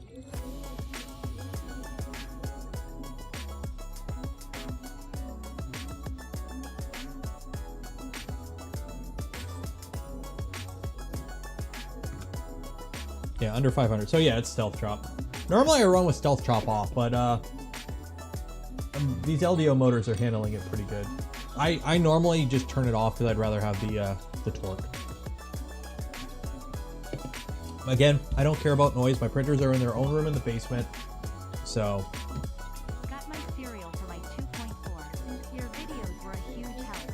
Thanks. Joel, $50. Thank you, man. Appreciate it. Got your cereal. Awesome. And glad the videos help. That's why I do them. You're going to watch these videos and get yourself learned. The whole reason the channel started was just I started making tutorial videos to help people with the build. And now it's a thing. I have to pay taxes on this. Damn it. These are... all the parts are Galaxy Black Sparkle ABS from Sparta 3D on this build. So it's like a charcoal, it's like a dark charcoal black. It's not black, but it's like a dark charcoal gray. And yes, there is a sparkle to it. So it's kind of, yeah, you can see it there, the light focus. But yeah, it does sparkle. Swing, sparkle, sparkle. KVP does make sparkle too. This is sparkle, or this is red. Or no, the blue is sparkle. I do have some blue sparkle ABS from KVP. Vision, you missed me putting panels on a box. So, not too much. And cleaning up the wires a bit. This is actually the first time I printed ABS on a V0. I never printed ABS on my original V0. And these panels are warm, so it's pumping out a bit of heat. Oh, that's cool. You can, like on the side here, because you got the back panel that keeps the electronics separate, so you can feel the heat on the panel that's next to the enclosure.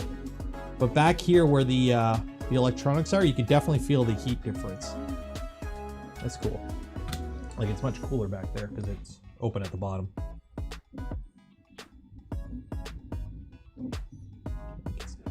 Get the ABS fumes. Good gear, good gear.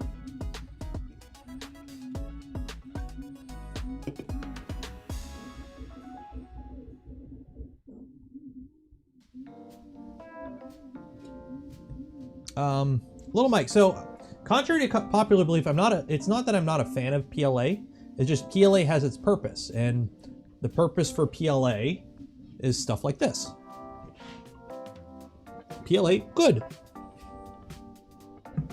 You know.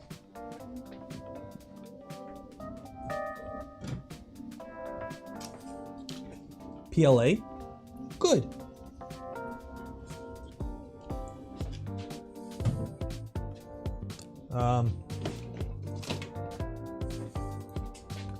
PLA, bad. Don't build printers out of PLA. It's cornstarch. You leave it in a car on a hot day, it melts. Don't make your printers out of that stuff. But normally I print ABS and PLA. Those are my two go-tos. I have some nylon. I'm gonna have to print some CFPC soon, but yeah. Yeah, the V0s get pretty warm inside because they're pretty well enclosed. It's a pretty nice pretty tight enclosure, and it's a small volume. If you plan on printing a lot of enclosed, like warm plastics, build the smallest printer you need. Because the smaller the printer, the smaller the enclosure. Tallboy isn't proper, like Tallboy isn't enclosed all crazy, right? Like this guy's all ACM, this is all acrylic or polycarbonate. Tallboy is coroplast. It's just coroplast, and it's not like super airtight. That only gets to like 40 inside. So it can do ABS, but it doesn't do ABS as good as like V226 and Toasty.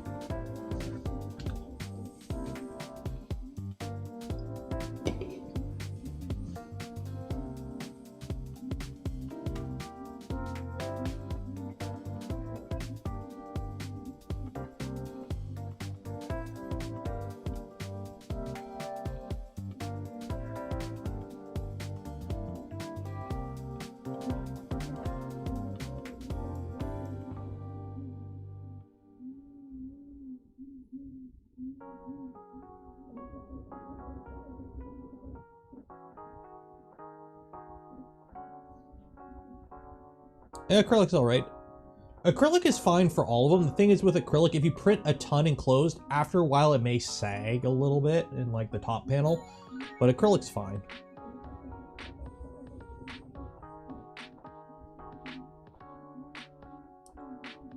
Yeah, PLA, like PLA is my like for models and like little knick-knack stuff that sits on a desk.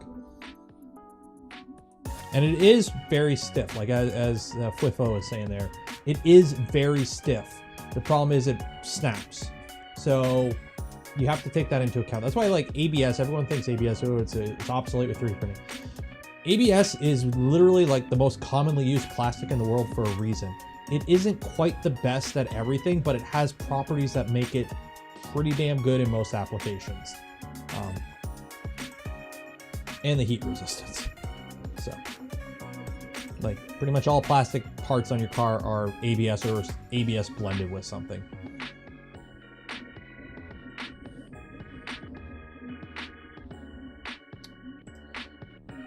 So, Andrew, the problem with PETG and things like a Voron, it's not that PETG will fail at the temperatures of a Voron enclosure, so 50 to 60 at most. What happens is with PETG, if you look at its glass transition temp, it's like PLA is fine, then it melts. And same with like ABS. PETG is kind of like, it's a curve. So as it gets warmer, it gets weaker until it fails.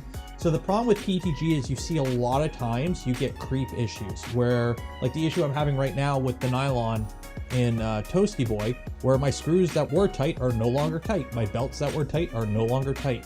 That is a common issue with PETG in a warm environment. So, like, believe me, as an admin and somebody who's been involved with the Voron design team project for over 3 years now, I have seen my fair share of broken Vorons made out of PLA and PETG untold times more often than I have from ABS. Usually when it's an ABS part that fails, it's like, oh, this has got 15,000 hours on it. Or I accidentally over-tightened the screw or something and it cracked. Versus, oh, hey, my tool head ripped apart. So.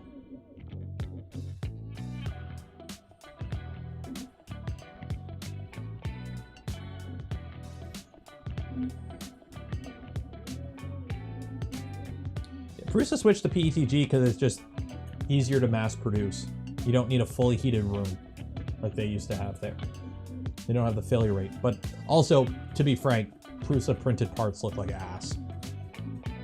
I love when people complain about like PIF quality prints for having like an ever so slightly not perfect first layer, and they're like comparing it to like, and then you look at a Prusa print and it's like, oof.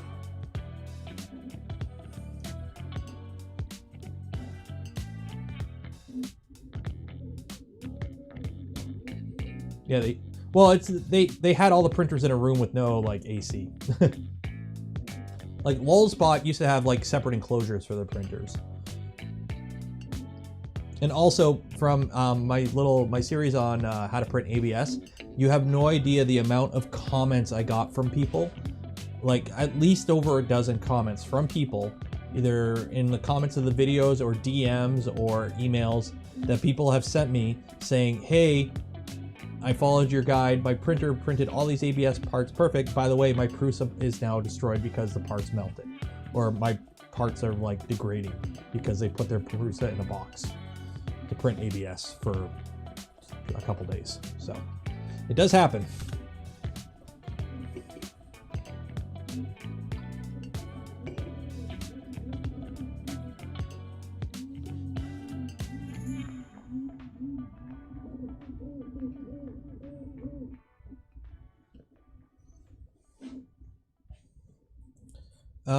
ASA versus ABS. So ASA is pretty much ABS formulated for UV resistance.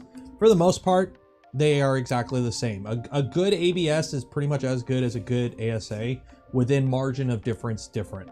The reason everyone thinks ABS or ASA is better, my tinfoil hat theory, is simply for the fact that there is a lot of bad ABS plastic out there, whereas ABS filament is usually only made by higher quality vendors for the most part. So your if you go out and just Google ASA plastic buy, you're more likely to get a good spool of ASA versus if you go out and buy like a cheap spool of ABS on Amazon from some no-name brand, it's probably gonna be crap. So, yeah.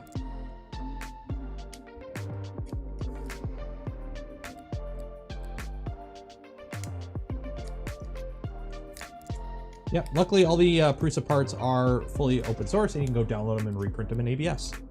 I know people that have had to do that because the PETG parts fail. But yeah, if you have good ABS, it should print as fine as good ASA. Like it's pretty much almost the same plastic. The only difference is ASA is a little bit more brittle, we've seen.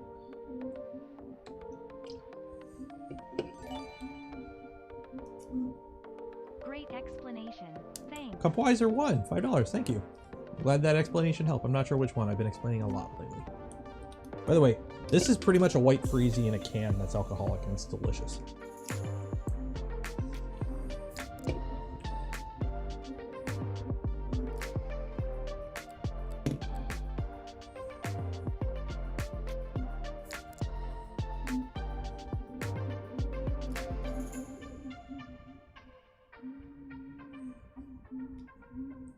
Yes, he can use ASA for Voron parts. Like, PC is really good too. The problem with PC is if it gets grease or oil exposure, it can degrade really quickly and like delaminate or crack. So you gotta be careful there. PC ABS is probably a good option too, but I haven't tried it.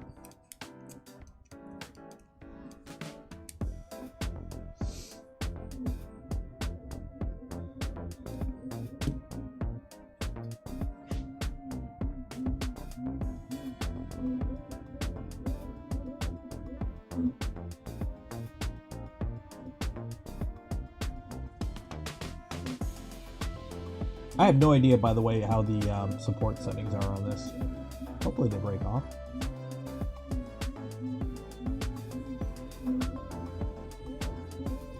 You're 108th in line for... Oh my god.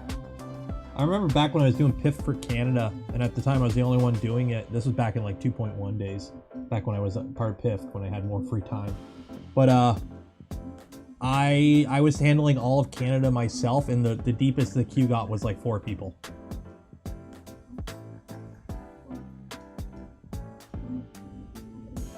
Yeah, red ABS is hard. KVP makes a good one. I like the Sparta 3D Sparkle Red ABS, but that's Canada. KVB Red is pretty good. Yeah. Like, this is KVP Red. Voron Red right now. But this camera sucks at colors, so.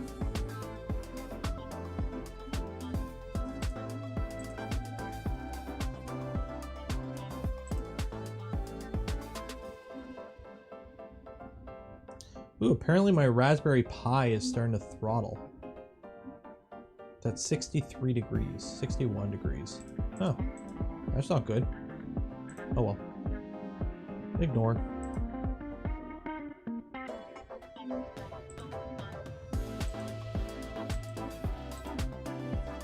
I didn't put a heatsink on it. I gotta put a heatsink on it. Forgot to do that. Oh well.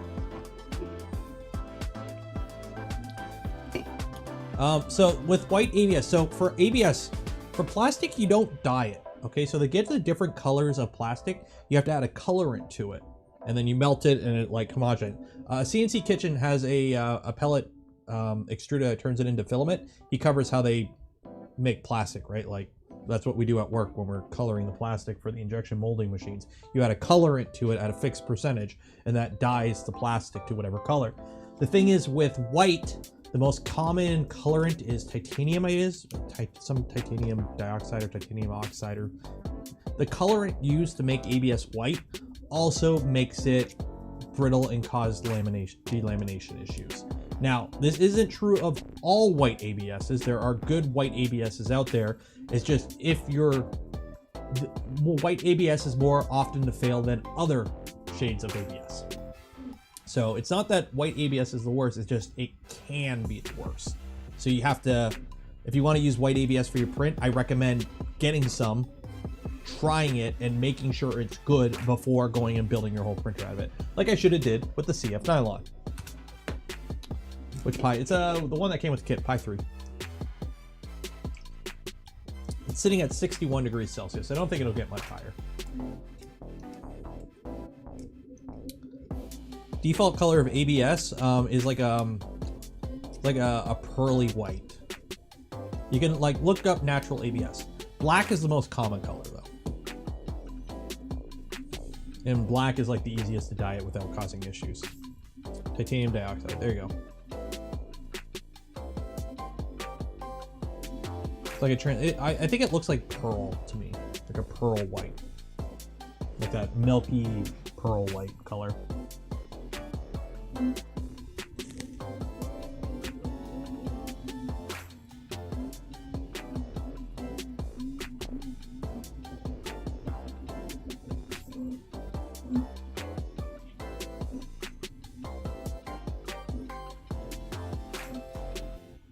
Natural abs. Look at these natural abs. I'm going to build my Voron using these natural abs.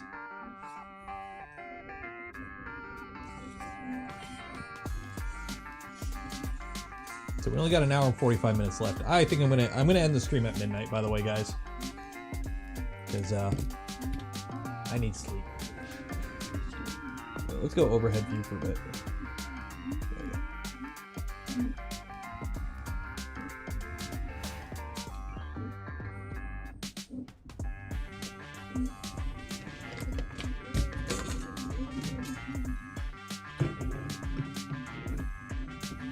Watching you print.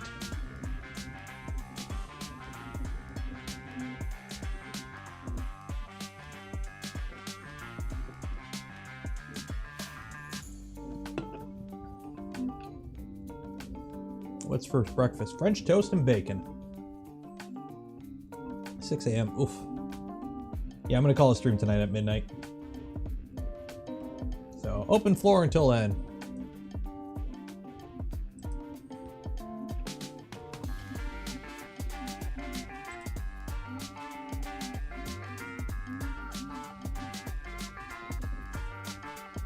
Yep, I know it's getting to the end because my headphones are starting to get angry and die. I already took the bread out of the freezer, Dr. Ronnie. Thanks for the reminder, though.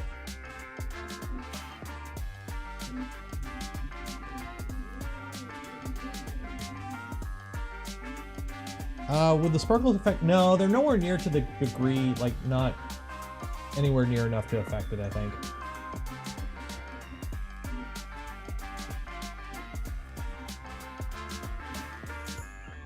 Tool head bumped into the curling ABS part and totally bent. How? How is your tool head that weak that it bent from bump crashing into plastic? Does elephant foot... So here's a fun thing. If you look at a lot of the Voron parts... Let me pull up the CAD here. Offline mode. What do you mean offline mode? Okay. So... Oh, shut up. Shut up, Fusion 360. So if you look at a lot of these Voron parts, right? So let's take a look at, you know... isolate. Where's isolate? Now I gotta find this stupid thing.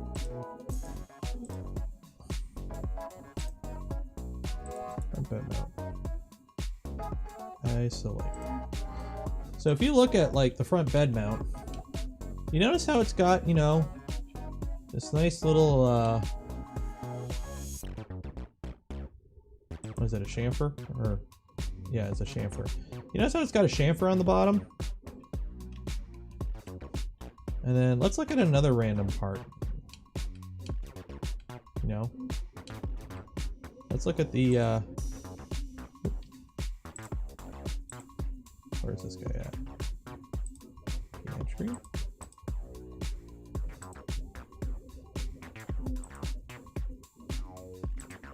A drive. Where are you at? Where are you at? A drive.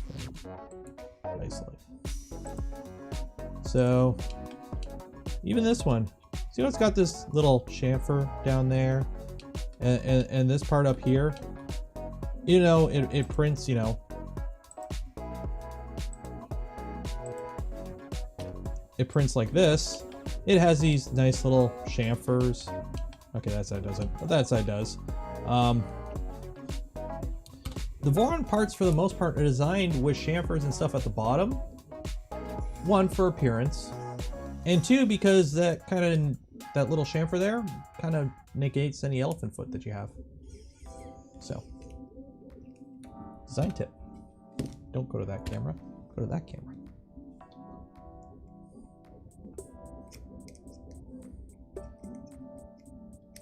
Yep, something a little keep in mind, keeping your little pocketbook of little tips and tricks, little toolbox of tricks.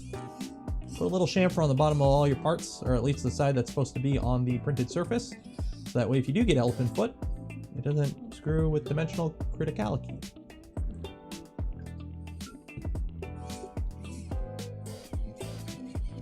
Well, if you have your, elephant foot compensation tuned correctly, yeah, you can have it.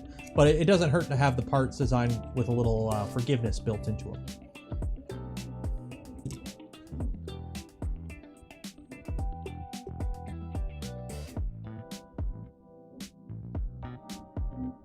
On the V0, the knurled nuts are for adjusting your bed. Because the bed on this guy is, there's no bed probe in this printer.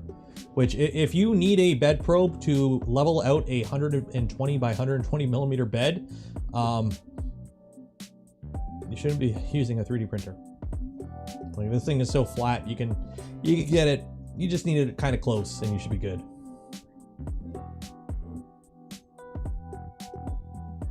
What's the potential downside of a 200 millimeter tall V0? It would, I don't know. It's 120 right now, so if you made it 80 millimeters taller, not much, honestly. Like, a V0, if I were to scale it up, honestly, you gotta remember, these extrusions are off the shelf and they're 200 millimeters long. If you were to go bigger, I would recommend staying within 50 millimeter increments so you can just get off the shelf stuff. So like the extrusions. So if you basically just made everything 50 millimeters bigger, you could still use off the shelf stuff and you wouldn't have to modify anything. So if you were to build a bigger V0, I would actually recommend sticking around 170 for the build volume. Because at that point it's just 50 millimeter longer extrusions, which are an off-the-shelf item. Once you start thinking about a 200 millimeter plus V0, start looking at a V1, at least in my opinion.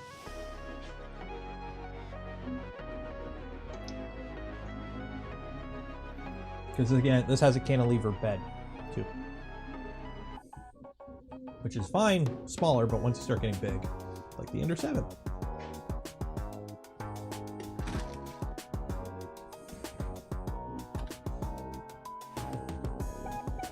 Actually, a really nice silk. The transition on the rainbow silk PLA.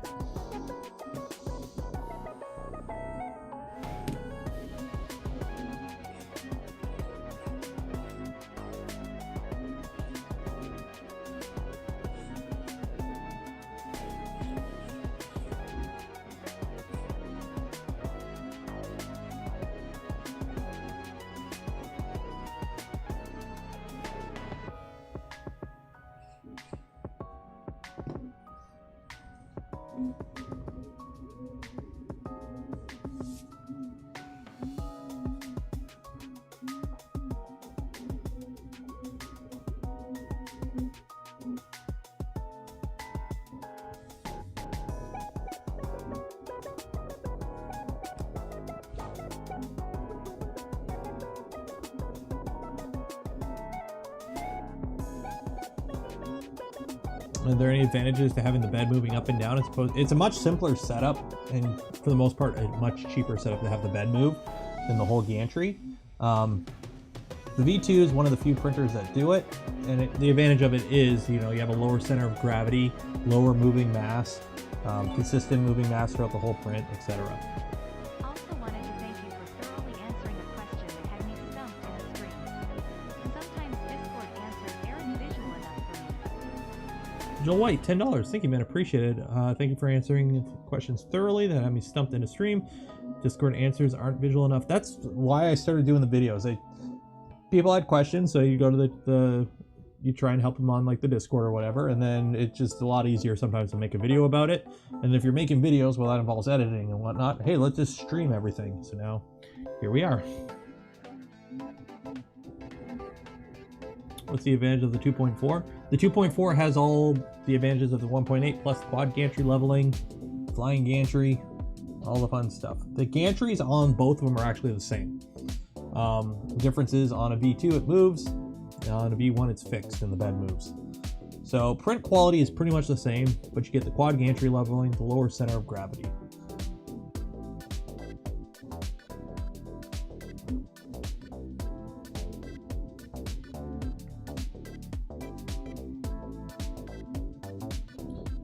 Joey G, yes, I would not print ABS or print anything 240 or above on a PTFE lined hot end. But yeah, a dragon or dragonfly would be a good option because then you could throw it in your Voron. Yeah, the QGL is awesome. Like the fact that none of my Vorons run a bed mesh other than my switch wire. That's because the switch wire is a fixed bed, so you kind of have to.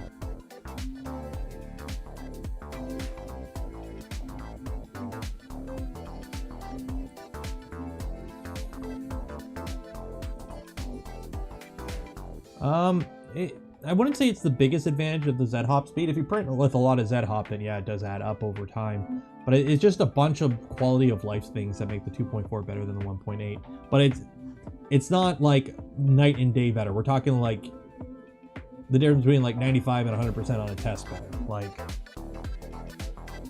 they're both, neither are perfect, but one, you know, they're both awesome printers in my opinion. One's just a little bit more awesome.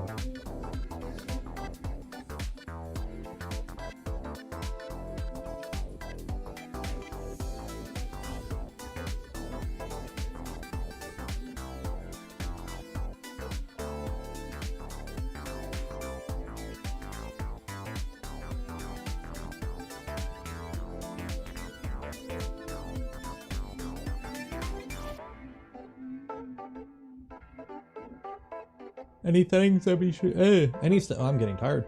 Any settings that we should be changed from a default Clipper install? Just the settings that you would need to tweak for your individual printer, and then start printing. The stock configs for Clipper for the Vorons is pretty good. Kejong, thank you for becoming a member. Have I seen any testing with the bimetal heat breaks? I have. Here's the thing, and this is kind of like shocking, but most hot ends are okay. Like I ran V6s, E3D V6s on all my Vorons until the end of 2.2, before 2.4. So like a year and a half ago, 2 years ago, when I switched to a Mosquito, and then I switched to a Mosquito, and then I've switched to Dragons. And honestly, if I were to line up a bunch of prints from all the different hot ends, you probably would not be able to tell any of the differences. V0 to try print Lego. Trying to print Lego on a V0, trying to print Lego on any 3D printer would be insane, because as somebody who works in injection molding, the tolerances that Lego bricks adhere to is insane, like absolutely insane, like nothing we deal with automotive molds. So, well, the CR8 or whatever, the Mark 8 hot end's a little bit cheaper, but I mean, like a good V6, a good Dragon, a good Dragonfly, a good Mosquito, all running the same G code for a standard length benchy, an hour benchy, they'll all make a good benchy. And I guarantee you, if you line them all up and say pick which hot end printed each benchy, you will not be able to tell which one printed each benchy, because it's a block of metal that heats up plastic till it melts, and then the nozzle has more impact, I think, on print quality. Now, yes, you can have issues like clogging and heat creep, and you know, different designs allow for more output, but a good hot end's a good hot end. So, like, bimetal is kind of a cool thing. Is it the next leap future? I think it's more of a crutch to kind of get by on certain designs. Like, I have 2 Dragons. I only have 1 Dragon installed right now, and I'm probably gonna be ripping that out of that printer in a little bit. Like, or sorry, Mosquitoes. Like, I have 2 Mosquitoes that I bought brand new. I'm only using 1 of them because they're not worth it. too much heat out the sides and screw the paste and whatnot.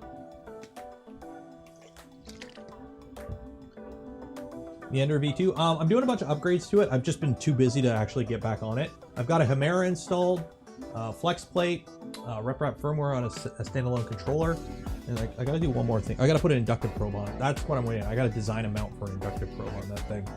Because why pay $70 for some overpriced thing when you can use a $3 PL08 and or PL05 and a BAT85 diode? And it'll be just as good because you got a flex plate.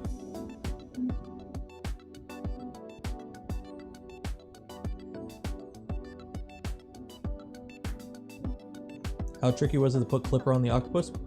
Not complicated at all. It's the same as every other SKR type board. Do motor wires need to be twisted? Nope. Like for everyone, you gotta pair up wires. You wanna see the wire looms? This is the wire loom out of a printer that ran for 2 years, no issues. It was literally like just all jammed together. And I never had a single issue with the sensor, the end stops, the motors. Like it was literally all jammed into a wire loom. Like you don't need to pair up your wires. It's a 3D printer you built at home, not some medical grade technology.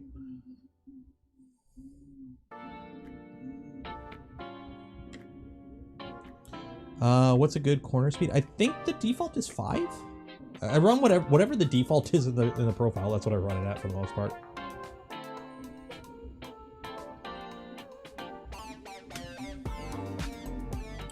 Okay, 2 minutes. If you got any questions or anything you want to say in the next 2 minutes, and then we're heading out. Do I see any marks or rubbing? I used to with the silicone till I greased the hell out of them. Or put them in sleeve. I'm running all my PTFE, and the 2 V2s are running Hero, Fluoro, the fancy stuff. That one's running a Fermio, and that one's running a Lineo. So the pre-made loom in this printer, that you can't see, is from Fermio Labs, and it's the hexafluoral fancy wiring.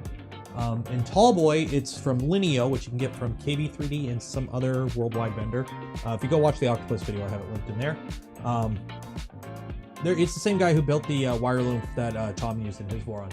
And this one is using a PTFE one that I made myself. So I've actually gone and bought,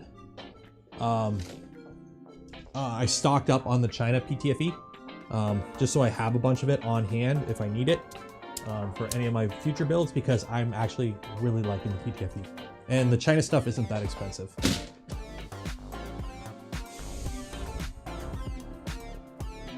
So I'm gonna let this finish, obviously, and then I'll post pictures of it on the Twitters and all that jazz. So, got 1 minute to go.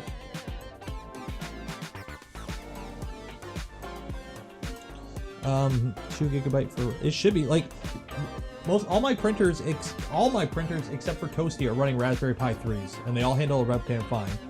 And a Pi 4, the 2 gig has more RAM than the Pi 3s, so it should be fine. So, why PTFE? The problem with the silicone wiring is the silicone is soft, and in a drag chain, especially the China drag chains that aren't the cleanest with injection molding, it rubs and it wears. And eventually it'll wear through the silicone coating and then expose wire. The PTFE is much more robust. So, and they're actually a smaller diameter, so they're not as bunched up as tight. So, but yeah, we're gonna end it there. We got Yukon here as a name, and it's all done up, all pretty now. It's got a door, it opens and closes. We got that. I don't know what we're gonna do next week. I gotta go and reprint a bunch of stuff for Toasty, because Toasty needs some surgery now. It's falling apart already. So yeah, hope you enjoyed the stream tonight. Hope you had a good time. All those that donated, you guys are awesome. Anyone who just even joined in, make sure you smash that like button before you go out. That's right, I said it the proper way. That's how serious I am about it. Or something, I don't know. I'm tired. Before you head out though, check the description. Print something like this off of Thangs, the awesome sponsor of the show. That one is linked in the description. They got over 2.5 million thangs to look at, including a nifty little AR feature if you look at them on your phone, so you can see what you're printing before you print it, so you know how big you need to print it if you want to scale it to fit a certain size on your desk. So, enjoy the rest of your weekends. Be safe out there. Hope you got your Rona shot by now. I got mine both, so I can dish the mask hopefully soon. But yeah, be safe, wash your hands. Have a good night. Cheers.